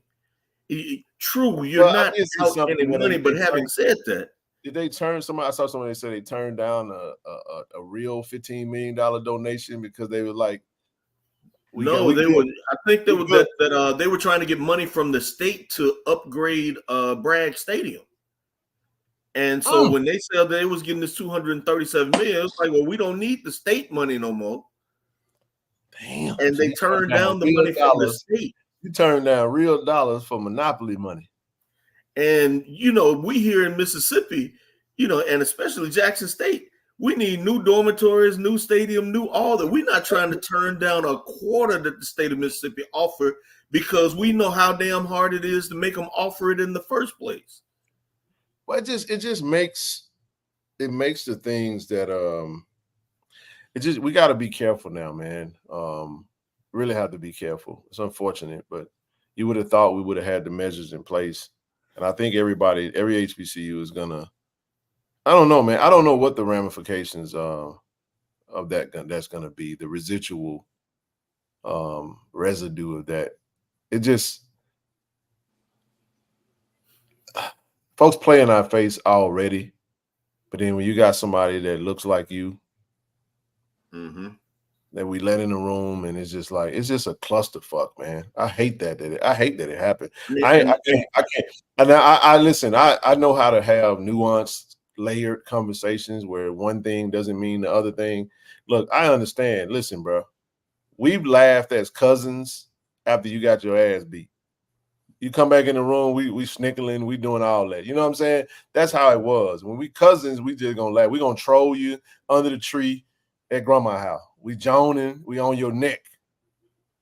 So you're gonna get that part of it. That doesn't mean that we don't understand the severity of the situation as well. Because sometimes you do have to laugh at your pain.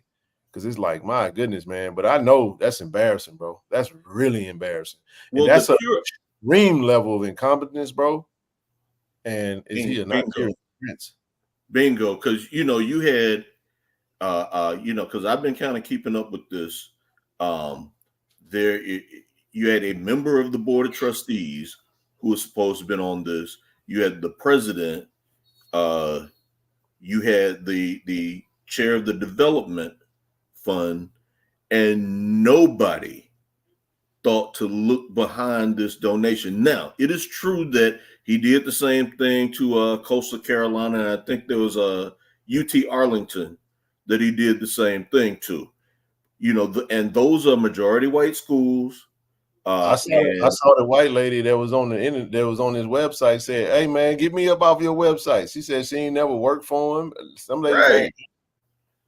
I was like, something is wrong with this dude. Hands, I know all that. Hands. Look, something is wrong with I ain't saying pause. I said pause. Like Tiger pause. I'm going to say, and I saw earlier today, and Ken, I think you were the one who posted this about John Stallworth and his $1.2 million gift to Alabama A&M. Alabama A&M. Yep. Okay, number one, he's an alum. Number two, what a lot of people don't know, John Stallworth actually has a percentage ownership in the Steelers, who he played for. Stallworth had a great career, too. Had a great career, Hall of Famer. Yep, Hall of Famer. So you don't necessarily have to do the same level of due diligence for someone who's an alum who has a partial ownership in the Pittsburgh Steelers. If he says, I'm giving you 1 point, and he got a 40-year track record in business. Yeah, that money there. That's look, man, I still want that money. Diddy got a balance with us. I need the rest of that change, man. Well, I don't know, bro. I think Diddy money is going to be tied up with legal fees for I ain't finna give the him that. foreseeable future. I'm not giving him that out, Trent. I still need that 667, man. Yeah, and I ain't mad at all, and I would like to get it too. There's some things we can do with that. I'm telling you right now, I'm hitting him up. Look, bro, I know you got a lot going on. I know they got a hashtag no Diddy. But we need a lot going on is an understatement. I need that coinage over here, man. Give me that 333. And we'll see you in a year, dog. I'm sorry, bro. I am not entangling myself with the affairs of people. That ain't got nothing to do with us. Right. I want that 667. Do you feel me? I ain't saying no. That did it. What that mean? I feel every word you say. I need the 667, man. And we'll say a couple prayers for you, a couple of Hail Marys, and we wish you the best. But I need that change, man. Because he needs help too. Oh, gotta understand, man. Hey, listen. If Brett Favre could get he can rob the state for Medicaid money and build a softball facility, we need something. I'm leaving here with something, man. I'm sorry, bro. I'm locked in. Kobe, I apologize. He said that's dirty money. Man, every dollar we get dirty. Okay. All of dirty money. Hey, what's dirty money is all of our money that they've been taking and reappropriating back to the PWIs. Look, man, if we're going to keep voting in that racist tater tot in, and why don't we get some? Why are we speaking of it, though? Let me on a serious note, because this is something that I've been waiting to say. I'm saying a couple of hell nows. Hey, you damn right. Say, player. Pulling up like Birdman. Rub my hand. Let me get that up out you, big dog. Man, that's like being a bill collector. You know, I'd be landlord pull up. If you got rental properties and you pull up for your rent, man, I'm gonna listen to your sob story. But when you get done, I need that coinage, my G. What you talking about, bro? I had a bad day too. My big mama, she fell and all that. You check. You can't pay, you can't stay. Check or cash. Can't nobody none of that, man. I'm not internalizing your problems. Hey, every landlord in America goes by the same adage: if you can't pay, you can't stay. Hey, it's business. It's not personal. Nobody, we feel sorry for you about your grandmama and everything. However, we call it. You know what we call it? We call it who shot John. All that who shot John don't mean nothing. I ain't got nothing to do with none of that, bro. Look, what I know is it doesn't matter what your situation is. Your light company has never accepted an excuse as to why your light bill was not paid. Tell me can anybody name one time when the light come Entergy? Kobe, I don't know who y'all got over there in South Carolina, but Entergy has never accepted an excuse as to why that bill wasn't paid. Either you got the money and you got lights, or you don't have the money and you in the dark. I got a theory on that too, man. I'm not gonna go down that rabbit hole with it though, but no, I did want to say this though. I had a chance to talk to Senator Hillman Frazier when we were at the press conference, and he said it was okay that I mentioned this. This is actually good news for Jackson State. He told me out of his own mouth that the state, they were able to get $18 million for Jackson State. And what we're looking to use those funds for is we're looking to purchase the Marriott Hotel downtown to renovate that, to turn it into for student housing. So and then looking to put the rest of those funds toward renovation of some of the dormitories on campus. So that's a big win, because that's coming from, from the state, So I'm excited about that, I don't know if you're watching. I know Senator Frazier, if you're watching, just put a little thumbs up in the chat. Make sure I got it right, because I've been sitting on that since Monday. I forgot to say. That's going to bring some life to downtown too. It absolutely will. I was actually at Naming Faces with Stan, and I was talking to him about it. I think that's going to do very well for Brother C. Lee was there. Yep, he was there as well. And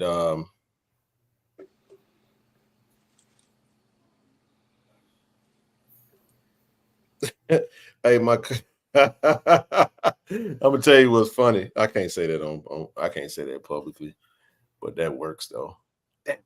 Anyway, my cousin just texted me. We both looking at a property, and he literally want the same thing I want. I'm like, all right, you got to beat me to it, player. But anyway, he did say that. Shout out to Coach Mo for the roster breakdown. He posted on YouTube. That was nice. Pull back on the curtain with the team. I didn't see. Did he drop part 2? I saw the first part. I don't know if he dropped part 2, then that's cool. Hold on just a second. We failed. We lost to Bethune-Cookman baseball today. I hopefully he did drop part 2 because I do want to talk about a particular player that he did. Speaking of,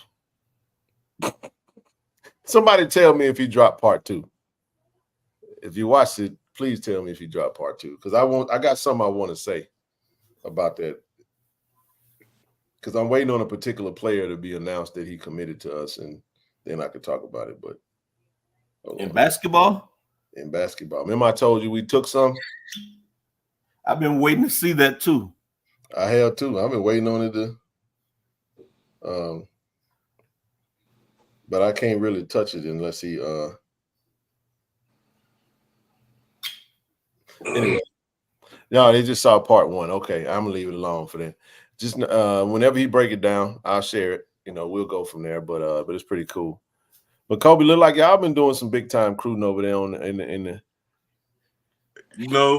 Yeah, man. Barry getting real active. It's different, man. He got a bit of a different strategy from what Pew like to do. He a little new school. We ain't used to it. We real excited about it. You know what I'm saying? We utilizing the transfer portal and we getting some good guys in. So it's an exciting time right now, for real. Yeah. It's a real exciting time right now. So first game of the season, FAMU. At FAMU. Yeah. That's gonna be interesting, dog. That's gonna be interesting.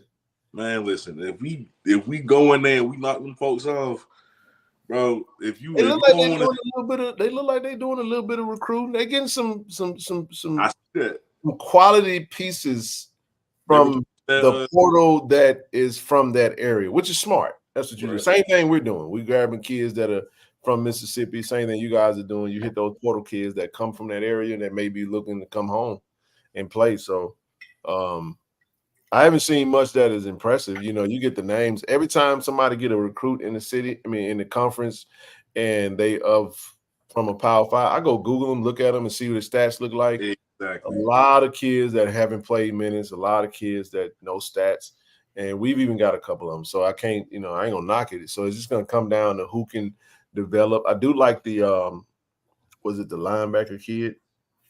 I think they got a linebacker from USF. I just was seeing the D lineman they was getting, and I was like, okay, well, I saw the D lineman too. He's a pretty solid. They got some pieces, man. In the end, did they ever had a spring game? Did y'all check that out? I don't know. Whatever happened with that? I think HBCU Game Day posted some clips on YouTube. Okay. Yeah. But I say I don't really look at nothing like that. I really don't even be looking. I have to go hunt for it, bro.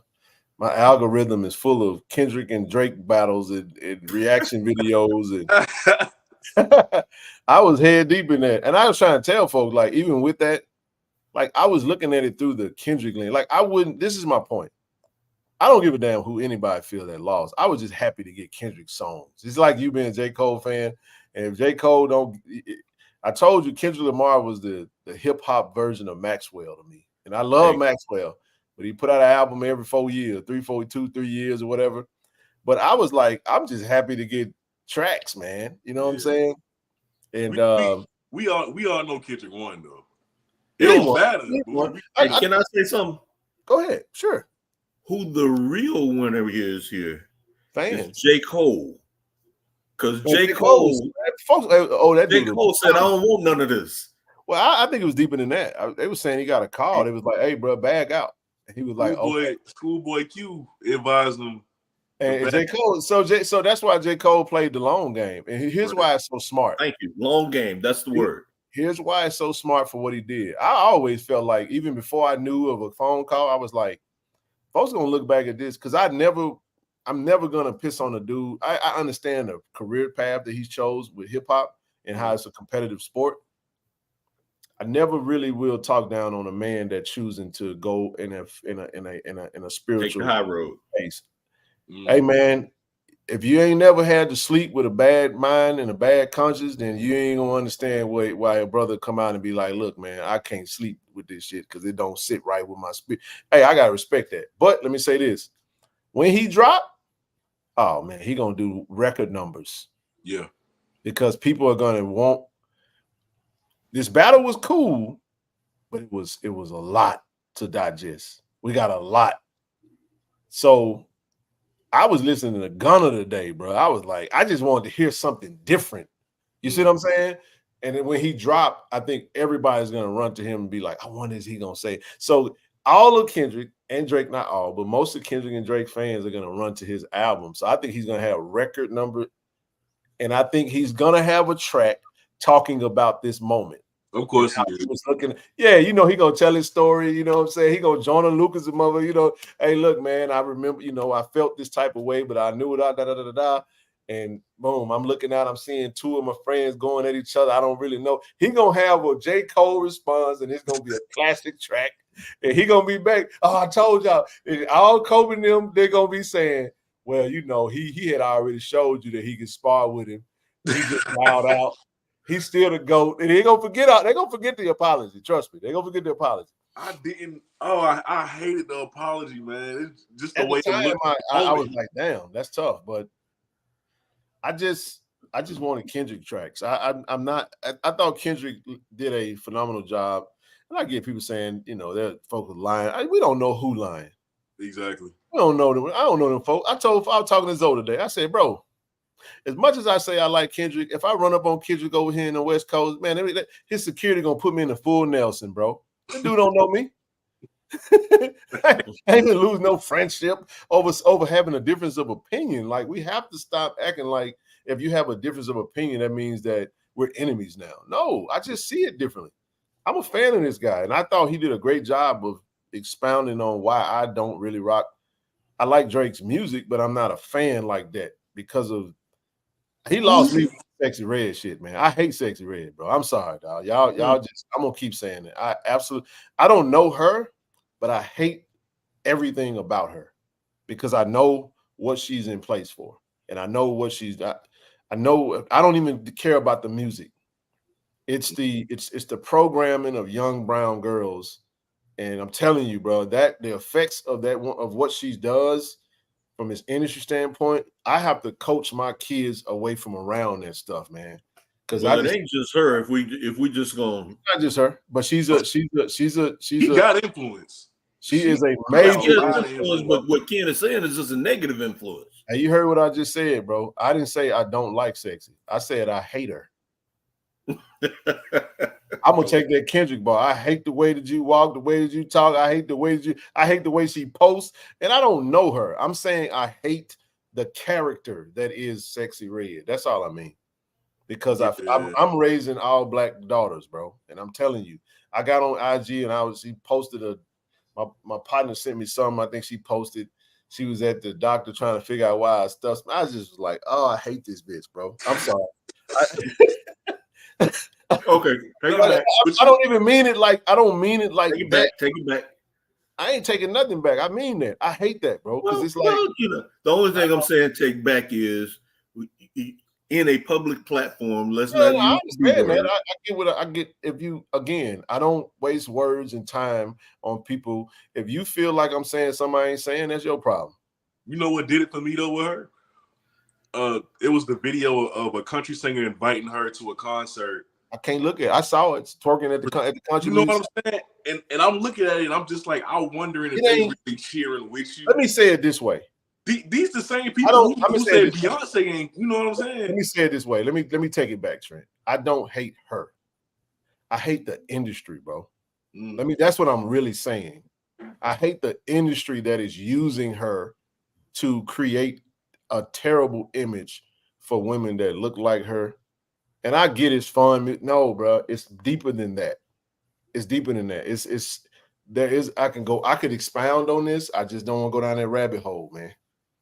The only thing I was saying in a public forum like this is, I just, you can feel about her how you want to, just don't say the B word, at least not out loud. I'm not taking it back. I'm telling you, I said it that way, and I'm not apologizing for that, bro. I don't know that lady. Y'all know I don't know her. And that was just it just was what it was. But at the end of the day, if folks want to, I'm gonna just be real, man. I'm saying that because I feel like it's different for me when you have young kids, man, and you see the effects of that. I've touched you. All right, let me do it this way, Trent. 1990, early 90s. Come on now. I'm with you. NWA ends with attitude, right? The 87. 87. The programming began, right? Absolutely. The music is very impactful, bro. The images that they put in front of you. So it's almost like you have to shield your kids because of the stuff that's out there. And this is why I felt I didn't like when you take an artist as big as a Drake, somebody with that big of a following, and that guy get behind something like that. It's like, oh boy, they playing the long game. And then you talk about the crack epidemic that was infiltrated on our community. You drain us of resources, you put crack in the community. We either gonna use the crack or we're gonna sell the crack. Then you're gonna put laws in place that if you sell the crack, you're gonna get more time in prison, Trent, than you would if you're selling an equal amount of cocaine. All right. So when you go this further with that, so now what you have happening right now you have the attack on the black family. Now I'm going to make the black man fight against the white. I mean, not the white. I'm saying the black man fight against the black woman. F my baby daddy. Everything that she put out is programming, bro. It is so obvious. And people are falling for oh man, it's just, no, it's not. I think it's a direct attack on, and I'm not talking about her in particular. I'm talking about what the industry play. Let me just say it that way. Let me take it off, because there's other artists. There's an industry play on that, bro. But Ken, you hit the nail on the head when you started with NWA. But you can go to Uncle Luke and with Too Short. Let me say this. I don't support, like, again, this hip hop battle came out because I want people to think that people hear what I'm saying. It's a lot in music. The degeneration, the denigrating of women. You follow what I'm saying? It's almost like you got to walk away from the genre itself. That's why I tend to rock with artists that make the music that I enjoy, that I can digest. I ain't talking about all that, don't get me wrong. There's sometimes you hear that music, and I'm an adult. I know how to not, digest it. But I'm going to say this right here. If I'm being real, Kobe, you can feel me on this. There is some music that alters your mood. Oh, yeah. Oh, that is absolutely I got true. a damn speeding ticket because I was listening to a particular artist. I'm just like, you know what? I'm finna stop listening to this shit, man. You feel all worked up. Somebody cut you off. You're aggressive. I'm telling you, it affects you. And I'm talking about me.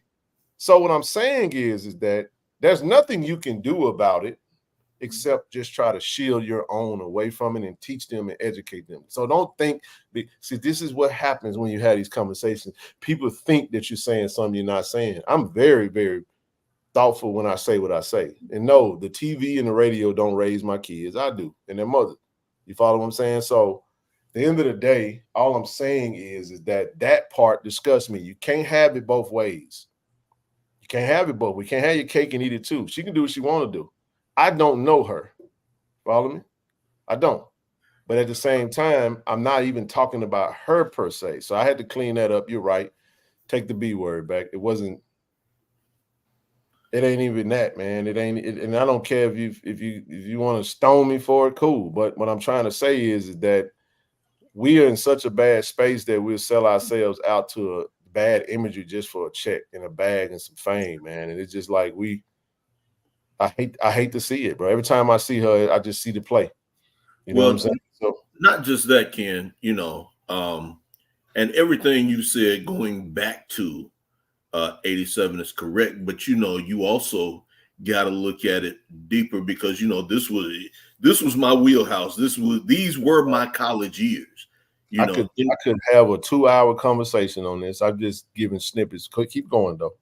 But at the same time that all this negative imagery was being promoted, what was also hot during my college years? What that?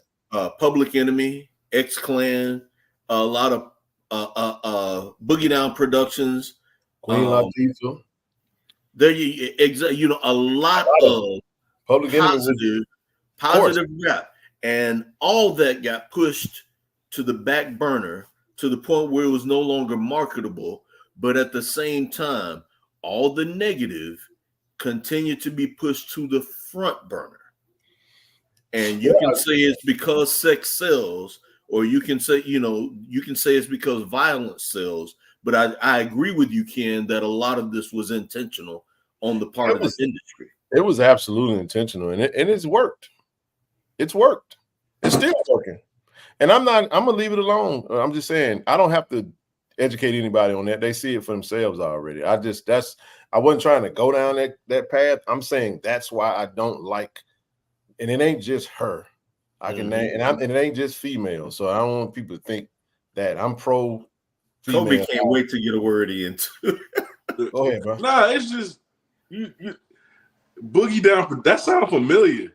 I've been trying to do my research ever since I was caught lacking the first time on your show. Kobe 26, 27, man. Kobe. Now we went through this the last time. The Boogie. Listen, I think I know this one. They made a diss song called "The Bridge Is Over." Am I right? Yeah, man. That am I right? Go ahead. And what's the they was dissing some female rapper, Chantel. Oh, I don't remember. Okay, no. I know that was KRS-One for sure, man. KRS-One and Boogie Down Productions basically is kind of the same thing. Yeah. All right. Now you talking about now you talking about spitting like bars and really like thought. That's why I always felt. That's why I rock with Kendrick more than anybody, because it's not that Kendrick don't. I just like the intel, like I like what his music where it takes me. It ain't even a matter of having a conversation with anybody. I just enjoy the music and the stuff that he puts out. That don't mean that you don't ever listen to stuff that you vibe to. People act like this is my world. You know what I'm saying? When my life is my life and I vibe however I feel like I need to vibe. It's just that being a parent, and trust me, it makes you pay attention to what you're listening to and what you're doing. You know what I'm saying? And then when you start seeing certain things, it's like, damn, I see that right there. I'm gonna have to really. So I'm literally, especially my 15-year-old Trent and Kobe, I'm literally like creating conversations. Like about I'm starting the conversations, Trent. Like I'm not waiting for. I know it's out there, because if she's on IG or on TikTok or on any form of social media, she is going to run into this stuff. Of and course. I go and say, hey, what's your thoughts on this person? What do you feel and you see when you see that? Like, you know what I'm saying? Like this, we have real conversations about that. What's your thoughts on that? Okay, because I'm having the boy conversations and all this stuff now. And it's like being with, co-parenting. And it's all a part of it. I just hate the imagery because I'm sorry, bro. It has to be called out, and I can't rock with it. When you start seeing somebody who lack talent, bro, and the music is trash, like hot garbage, you're seeing major artists and they multi-platinum. Yes. Oh yeah, they pushing this, and then the message is bad, and it don't affect nobody but those in our community. And you just listen to the message. Everything is twerking, F my baby daddy. You got selling fragrances. You celebrating stanky with JJ, and you making fragrances named after sexually transmitted disease. Like, this is unbelievable to me, bro. Who did that? Bro, Sexy Red. Like, she got like gonorrhea or some shit. No. Oh, no. I'm not making it up. I'm not making it up. And it ain't even what I'm saying is, it ain't just her. It's not just her. There are other artists that toe that line, and they selling sex or imagery and all that. That's why that bar in that battle. Let me go back to the battle. One of the things he said to Drake was, he said, we even hate the women that you deal with because they confuse themselves with real women. It's a lip gloss, whatever it is. That was he was articulating what I was trying to. You know what I'm saying? So I felt like he was my voice, because I'm saying this dude is such a mega star. You should not be promoting that. But if you're a part of an industry that doesn't give a damn about nothing but money, they don't give a damn about us. We have to care. You know what I'm saying? But we accept anything for $1, and it's evident. And anybody that tries to have some form of consciousness and try to they get shitted on, and not the message that's behind the music. So I can't listen to that stuff, man. But you still got to know what's out there, because you got to know what you got to guard against, man. Like, do you know how crazy it is to desensitize someone from some of the stuff that is so crazy to me, and it becomes normal? It's almost like, now they're gonna be, you want a generation of young brown girls who are desensitized to sexually transmitted diseases. They hate their baby daddies. Everything is about twerking. Everything is about acting all ghetto. You get nothing when you carry on that way. Nothing. She's getting paid and you get nothing. And you are at the bottom of the barrel.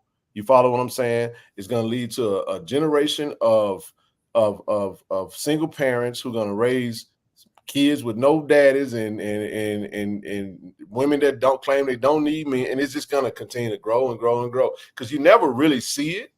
But let her song come on, boy. You ever remember living in the hood and you had roaches in the kitchen? And you turn the lights on and the roaches go everywhere.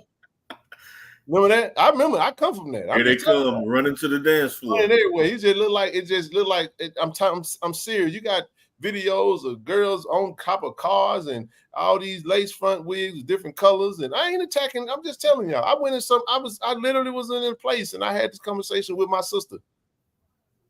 Everybody had a lace front on. It's like, do we not we don't love our hair no more? This is the stuff I'm talking about. I'm only bringing it up because these are the conversations I had with my child. Ken, this is a 30-year-old conversation too. I know it is, and I'm telling you, I'm not trying to be offensive to nobody. I have to have these conversations because I have a daughter who got natural hair, and all my kids got natural hair except the oldest one. But do what you do. I'm not telling you not to wear it, but I'm like, love yours too, though. I understand versatility, convenience, all of that. I will say this though, just to back. See, this would be a good time to have Rochelle on. She'll come up. Well, Rochelle ain't my sister. I can say this time. Rochelle got just a little bit more hair than I do on purpose. Well, yeah, that's a choice. But I was saying it'd be a good time to have Rochelle on because, as a woman, she might have a perspective that 3 men don't. What I want is some of these young ladies that's in the chat to come up here and talk to us. And you know what? Great idea. It doesn't just have to be Rochelle. We had a ladies show. And listen, I remember getting scolded for having the bonnets. Listen, the bonnets are cool, baby. Just don't wear them outside. Not in public. Don't wear them outside. Not in public. I like bonnets in the grocery store, and in the convenience store I get. You had to make a quick run, but throw a hat on or something. But I'm not going down there, bro. I'm just saying. Ken, you know one of the things that I love most about my wife? She does not leave the house without getting fully presentable. Hey, I ain't got no problem and with that is we see too many folks. They roll out of bed. I've seen too many folks who won't even get out of their pajamas. No, I'll say what I'm. Look, I've seen too many folks, male and female, who will not get out of their pajamas. The reason I want female. Hold on, real quick. I want female representation because it just looks bad. It's like there's 3 dudes on the screen trying to. That's what I just said. That's what I just said. Come on up. We got a little time left. Y'all come on up. We in it now. I done gave y'all the JSU news. It's Friday. It's Funky Friday. I try to tell y'all, man. We letting it hang tonight. No diddy. But Kobe, I ain't got to my brown yet. I'm just drinking Gatorade, man. I'm sober. I'm just trying to tell you, I ain't got nothing in me. I ain't had no alcohol, none of that. I'm good on all that.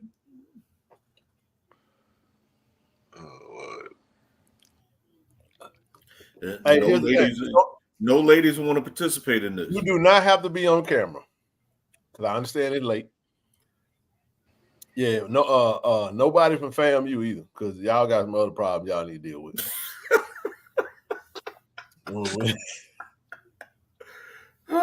Yeah, they gonna take these. That was for my brother Steve. Get these jokes. That was for my brother Steve right there. I had to throw that. Y'all gonna get these jokes. Because Lord knows they don't lay off nobody else. Hey, Steve, that's for you, baby. It's all love, man. It's all love, man. That's my big brother right there. Hey, that's the one rattler that no matter what goes on in Tallahassee, that's family right there. We good. We good. No, it's cool though, man. Nobody want to come on because it's like, hey, they don't. But it's cool. I just wanted to offer because I didn't want nobody to be like, "What?" I'm just giving my thoughts on it. I'm not the standard. You do whatever you want to do. Y'all can play all her music if y'all want to, y'all career, whatever. I just hate I hate everything about that because it ain't real. And when I look, let me say this. Can I add something to that conversation? When I look at her, I can see past the images. I can see past all of that. I think it's way more to her than what she's displaying through the music that she has to make, because there's money involved. Somebody is gonna have to play that role. You know what I mean? And if you ain't really got no bread, and you know what I'm saying, and they offer you an opportunity, not many are willing to turn that opportunity down. You know what I'm saying? And that's just what it is. And it just looked like there's more to it than just that. I think there's a real person that's behind all of that. Because a lot of times you just see, and I'm like, she ain't the worst looking girl. You ain't, under all that, when she wear regular stuff, just naturally, I'm like, man, I just feel that's what I get from when I look at her. I'm like, man, she just looked like she signed up for something that that's gonna make her some money and she famous now. But deep down inside, it looks like there's a lot of questions on whether or not I want to even take that. A big bunch of unrealized potential. Hey man, it is what it is. But I stand on what I'm saying when I come to that. I just can y'all hear me? Yeah. Okay. I was just making sure because my microphone. Y'all can hear me now? Y'all can hear me now? Yes. Yeah, we good. Okay, cool. All right. Sure. I don't even know if that microphone on or not. It's on. But anyway, but no, that was, I don't even know how we got on that subject, but started with the rap beefs, really. Yeah, I mean, and I was gonna say, I was just gonna ask you because you being a Kendrick fan, I tried my hardest not to like Euphoria, right? But the way he opened it up with the Al Green, yeah. I mean, that boy is different, man. I see why you a fan of him, for real. Well, let me say this. Mr. Morale and the Big Stepper is one of the that wasn't a bad. I know people say it was a very unique album. Mm-hmm. I understand what he was trying to do with that album. What he was doing with that album. And a lot of people like Kendrick because a lot of people, you have to think. You really have to digest what he's saying And every time you listen, you hear something different. And that's what I love about it. I'm into like the intellectual aspect of it. And every now and again, you don't want that shit. You just want a dope beat and some Right. every now and again you want a side of ignorant shit. You know what I'm saying? Just keeping it a buck. You just want a little something you want to vibe.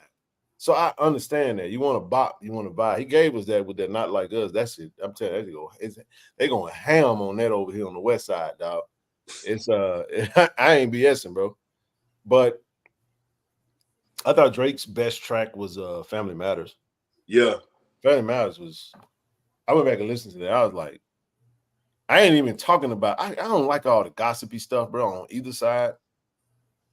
I was just talking. I was like, when you don't know who's winning, who's lying about whatever, is there an 11-year-old child?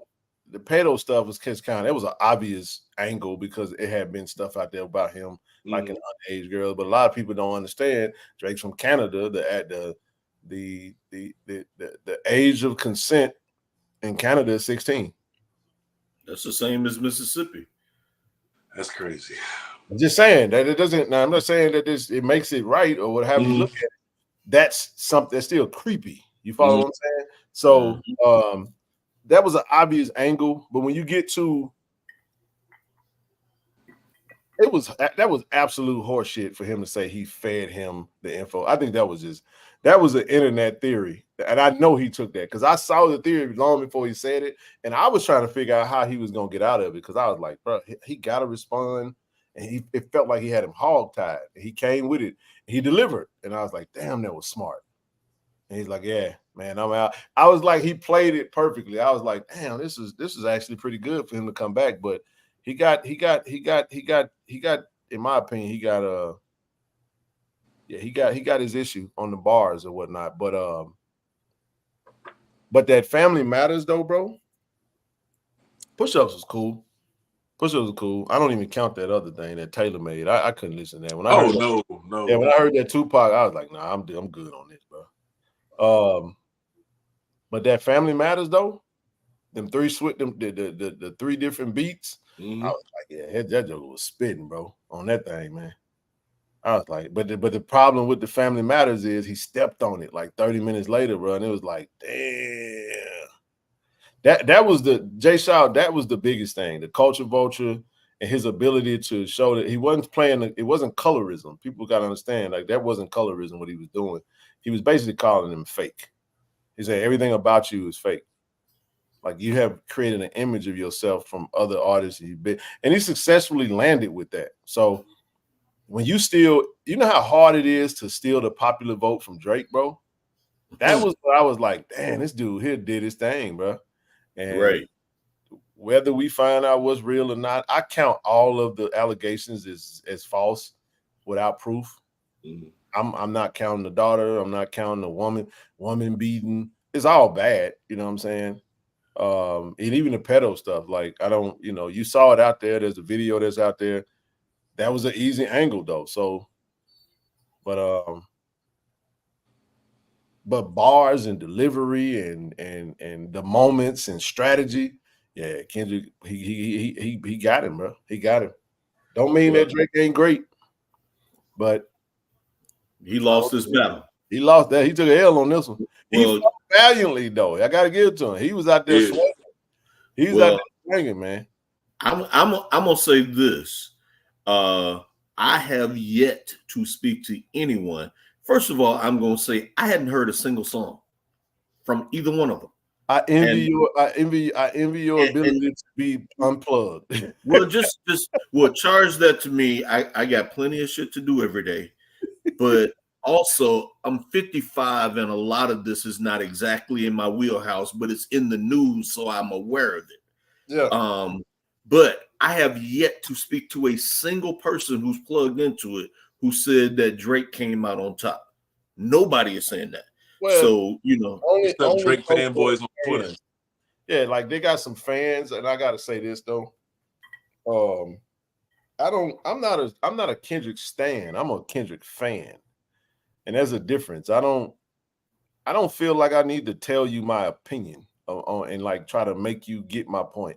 And this is what I use. I use LeBron as the actual litmus test to this because I'm like, Bro, I've been a LeBron fan for 2 decades, bro. You never win battles. I have never, ever, Kobe, I've never had a conversation with somebody and somebody said, Ken, you know what, bro? I thought MJ was the GOAT, bro. But after I talked to you and listened to all your great perspectives and points, I can see now how LeBron is the GOAT. Dog, nobody wins debates. No. All that happens is one person tell you why they feel the way they feel, and then the other person tell you why they feel the way they feel. So what I do is say, okay, cool. Ain't personal. Okay, you like Drake, you thought Drake won? Cool. I'm not gonna be, man, are you crazy, bro? I'm not doing all that, man. You think he won? Okay. Because then them conversations in themselves get heated. I don't like that. You don't know this. I have no issue with your statement. MJ is the GOAT. Great. Well, I'm gonna throw this in here. And Kobe, I'm just gonna want you to just go get on Spotify because this was probably before you were born. What's up? To me, the first great rap diss battle was LL Cool J versus Kool Moe Dee.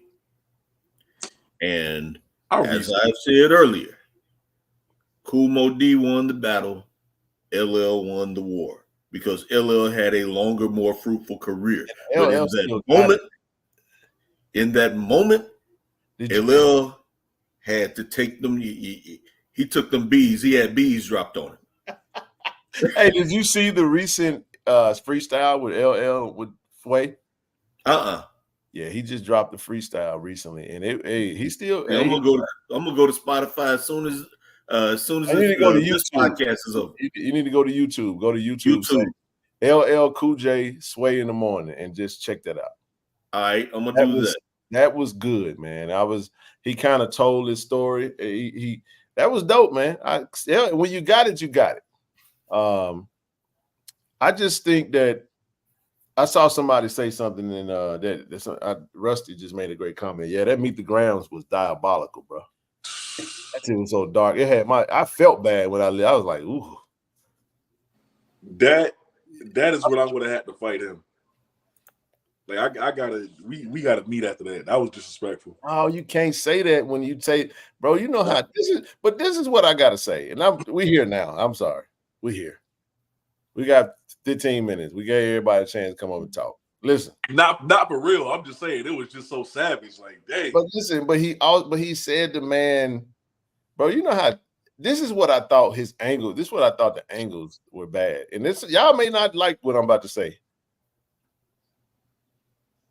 He painted Kendrick's wife out to be a victim, yet he accused her of something that was absolutely scandalous at the same time. True. So I was saying, like, which one is it, bro? Like, don't get me wrong. I don't rock with domestic violence in no type of way. But to say that his business partner is his child's real father would have to imply that his old lady slept with his friend. And that's terrible, bro. So I'm saying, is he saying that that's why Kendrick put hands on her or whatever? I just thought that was, and I said nobody was really grabbing that and holding on to right. That's like fucked up, bro. Like that's terrible. So we were saying, like, in my opinion, look, domestic violence is horrible, but here's the thing you can't determine in domestic violence. Who hit who? True. You don't know. But this is what we can say. Listen to this, Kobe. Something that's not debatable is that if that was true, we know that little rendezvous and scenario didn't include Kendrick. It was her and the partner. Mm-hmm. Ain't no mistaking that. Ain't no, I slipped and fell on it, and he slipped and fell on me. No. If that was the case, that's why I was like, this is but it's tough because he Drake though, and he popular, and he like, man, this dude famous, and he put that out there. I don't believe it just because I don't believe none of it. I don't believe there's no kid. I don't believe. I know ain't no way you still around me after getting my wife pregnant Yeah, that's tough. But this is all it takes, though. All you have to have, bro, is a small seed of doubt. Once you plant that seed of doubt in your mind, it's like, like he put the did you know over your work for me, you got a mole in your camp. Right. If Drake really did not plant the mole that he say he did plant, he is thinking like, man, because now it goes back to how does motherfucker know all this? That means somebody really is leaking. So you know what I'm saying? So it don't make no difference what you tell the public. They know the real truth. You follow what I'm saying? And that's why I was just like, then I said this and I'll leave it alone. I said, man, what if all this was strategy? But I don't think he would. I don't think Kendrick could do that. I don't think so either. But that was already I don't know. I don't think it was coerced because Drake is getting clowned and getting called certified pedophile. That's tough, bro. A minor, bro. Every time you go to a bar or anything, bro, if you go to a nice spot out here, bro, the DJ gonna drop the chord and everybody in the crowd gonna say A minor. That's tough, bro. I don't know how he gonna come back from that. That's tough, bro. Seriously, you just gotta lay low for a little bit, let it die down. Yeah, he did say Pusha was bad. That's tough, man. He gonna have to be quiet for a minute. If I was Drake, I wouldn't drop nothing no time soon. Yeah, I would just work on my public image and make people yearn for my music again, and then I'll come out with the hardest album ever. Well, you got to get in your bag. Matter of fact, lean into the ghostwriter claims. Fuck it. At this point, I need everybody.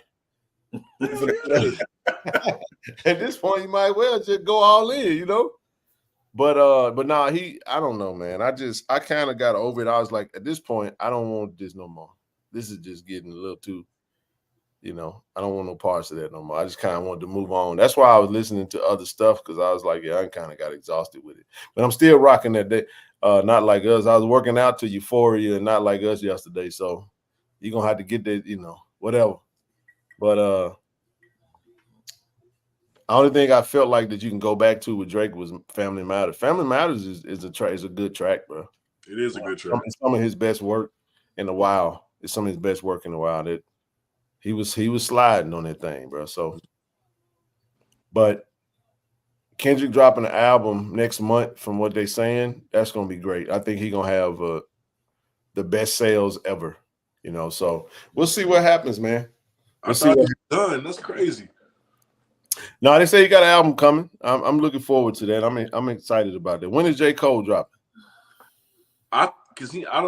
He ain't even like gave a date yet because Might Delete Later is still out really and it's still doing numbers. I feel like he gonna wait. You know what I'm saying? Like he really gonna wait for the right time, let this beef die down, and that's when he gonna drop it. But right now, Might Delete Later is doing good numbers. Okay. Hey man, I went back to Damn. I went back to Mr. Morale and Big Stepper. I done went back to all of it, bro. I went back to Pimp Butterfly before the beef though. Good Kid, Mad City. For those that don't know what we're talking about, the Kendrick Lamar albums. But it's fun time for hip hop right now. It's fun if you're into the sport, if you're into the genre, you know. But no, it was cool, man. It was cool. But I'm looking forward to this NCAA. We got about 10 minutes left and get up out y'all way.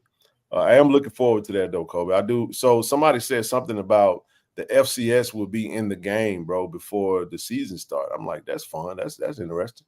If that's true, as soon as that thing is out, man.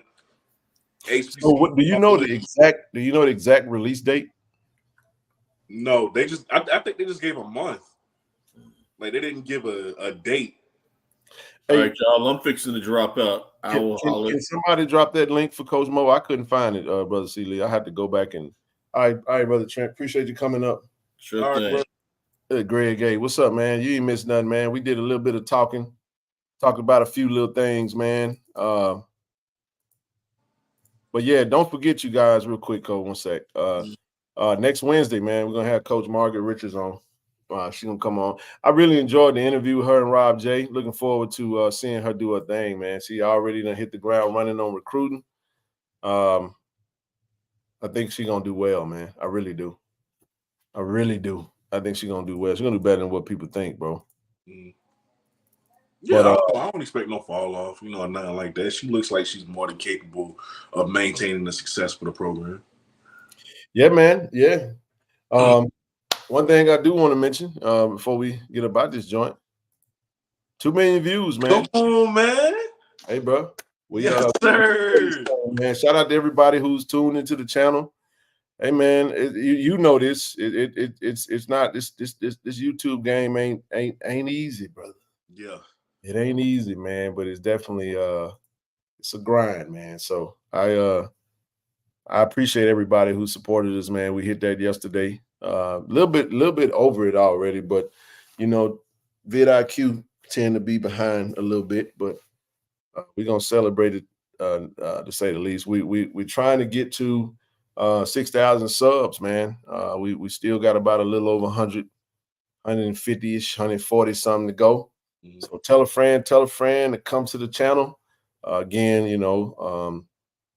think TD was when he caught the women's softball game today. So I'm pretty sure he may be on Monday. Zoe will be back on Monday. Rochelle will be back on. But appreciate Brother Kobe and Trent coming up, rocking with us. But, man, I appreciate you guys, man, for this, for sure. Because, like I said, we can't do that without you guys, man. But, nah, man, other than that, bro, man, we easing into the remainder of we're easing into the off season for all sports. Baseball is going to slide over into the postseason play. For us right now, football related, bro, it's just finishing up the last little nuts and bolts for recruiting. Y'all killing it, man. We got some Grambling is too, man. I was looking at Grambling. Grambling is doing their thing over there, bro. Grambling and FAMU is picking it up. Bethune. Got some teams in the conference, bro, that's doing their thing. Even saw, I think Texas Southern picked up a running back from Texas A&M. Okay. Yeah, so the conference, man. At some point, the kids are gonna have to get out of the portal and find somewhere to play. Right. I mean, that's the reality of the whole situation, man. You can't keep sitting in the portal forever waiting on this dream team to come. If you got multiple years of eligibility, find the best team to get on the field and get some production. And if you need to go back at it again next year, go back at it again next year. But we right at the end of rounding out our roster, bro.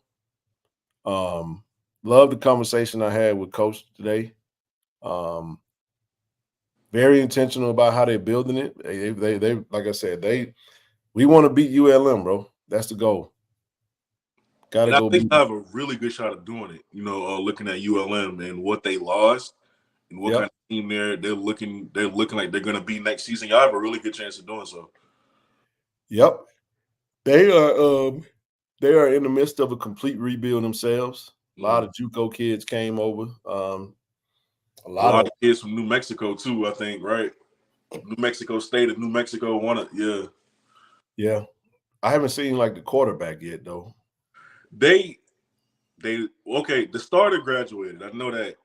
The one who was supposed to take over in the transfer portal, he was a dog, but he in the portal now. So I think they down to that third string. If they didn't bring another guy in, they down to that third string. Yeah, I think they definitely gonna bring another quarter. They gotta have some more quarterbacks in there. I hate that they spring. Did they ever reschedule their spring game? I'm not sure. Their spring game got postponed or canceled or something due to bad weather. So I was looking for it. It was supposed to be a particular week, and it just didn't happen because of, Now I know that running back they got. He like that. He legit. That's a good guy. That's a good player right there. So the running back. Yeah, that's starting running back they got. Oh wow, we got a good defensive line. I think that's gonna really give us a good chance to make some shake, man, for real. We're gonna see what happens with the quarterback position. I think Jacoby will be QB1 still, but you got some competition coming in that room now. Right. I know you did a good show. Let you talk about that. Your thoughts on that before we get up out of this joint. Nah, I like it. Not only him, first of all, I love the fact that Coach isn't really resting on his laurels. You know, he gonna continue to bring guys in, and you gonna compete. And if you're the best guy, you're gonna get the job. I like that. But not only do I like Cameron from Eastern Michigan, I like that Dean kid. Yeah, Dean lefty, really Oh, good. Man, he's accurate, bro. I saw the tape. I ain't saw a bad ball, man. I saw a great ball placement. I saw Ball good accuracy. I like him. I like him, man. Ball placement is amazing, bro. It really is. Yeah, I like that, bro. I like the competition in that room, man. That's gonna be very competitive. And we'll see. They're gonna have all the weapons in the world to fight with. You know, big old lines, good running backs, great wide receiver core, good set of tight ends. That's all you can really ask for, and a good play caller. They just got to go make it happen at that point. Mm-hmm. The room for error is going to be very small. And I also say with the linebacker, no, he's done a lot. He's a DB, the DB from Eastern Michigan. Love that kid.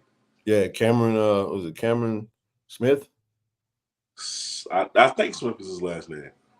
I got him right here. Let me see. Cameron. I think Yep, Cameron Smith. I think he'll really help with the problems that arose last year when it came to just, you know, being able to tackle in the open field. Yeah. I think he'll really help with that. I thought he was a really good – he's kind of that John Huggins replacement. Mm-hmm. Yeah, that's really K. Cali. K. Cali's probably a better replacement. Report to duty day is the end of the month, end of May. It'll be coming up in a couple of weeks. They'll be reporting back. What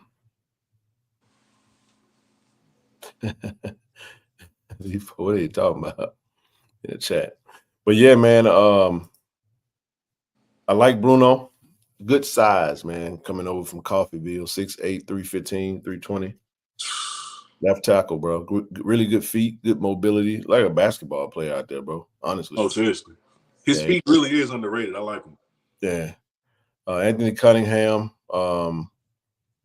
good depth at the D-line, replacement of DD. I mean, you got a big body, bro. 330, 6'4", kind of built like Katron Evans, man. And a lot of the times with D tackles, man, I just need you to get in there and be disruptive, you know? Yeah. So if he can do that, welcome.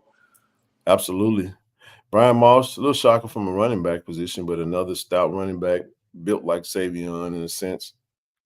Great comp from Zoe, so Dave Meggett. That is a great comp. You know, I like the way he's able to change direction now. His change of direction is awesome, bro. Mm-hmm. You know, not burner speed, but enough is serviceable. Good speed, good feet. I like him, bro.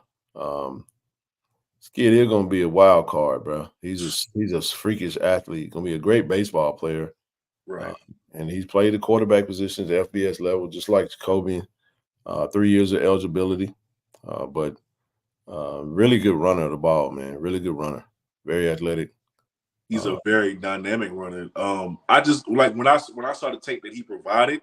I don't know about you, right? But I ain't seen too much intermediate or deep throws, which is why I still kind of give Jacoby the nod.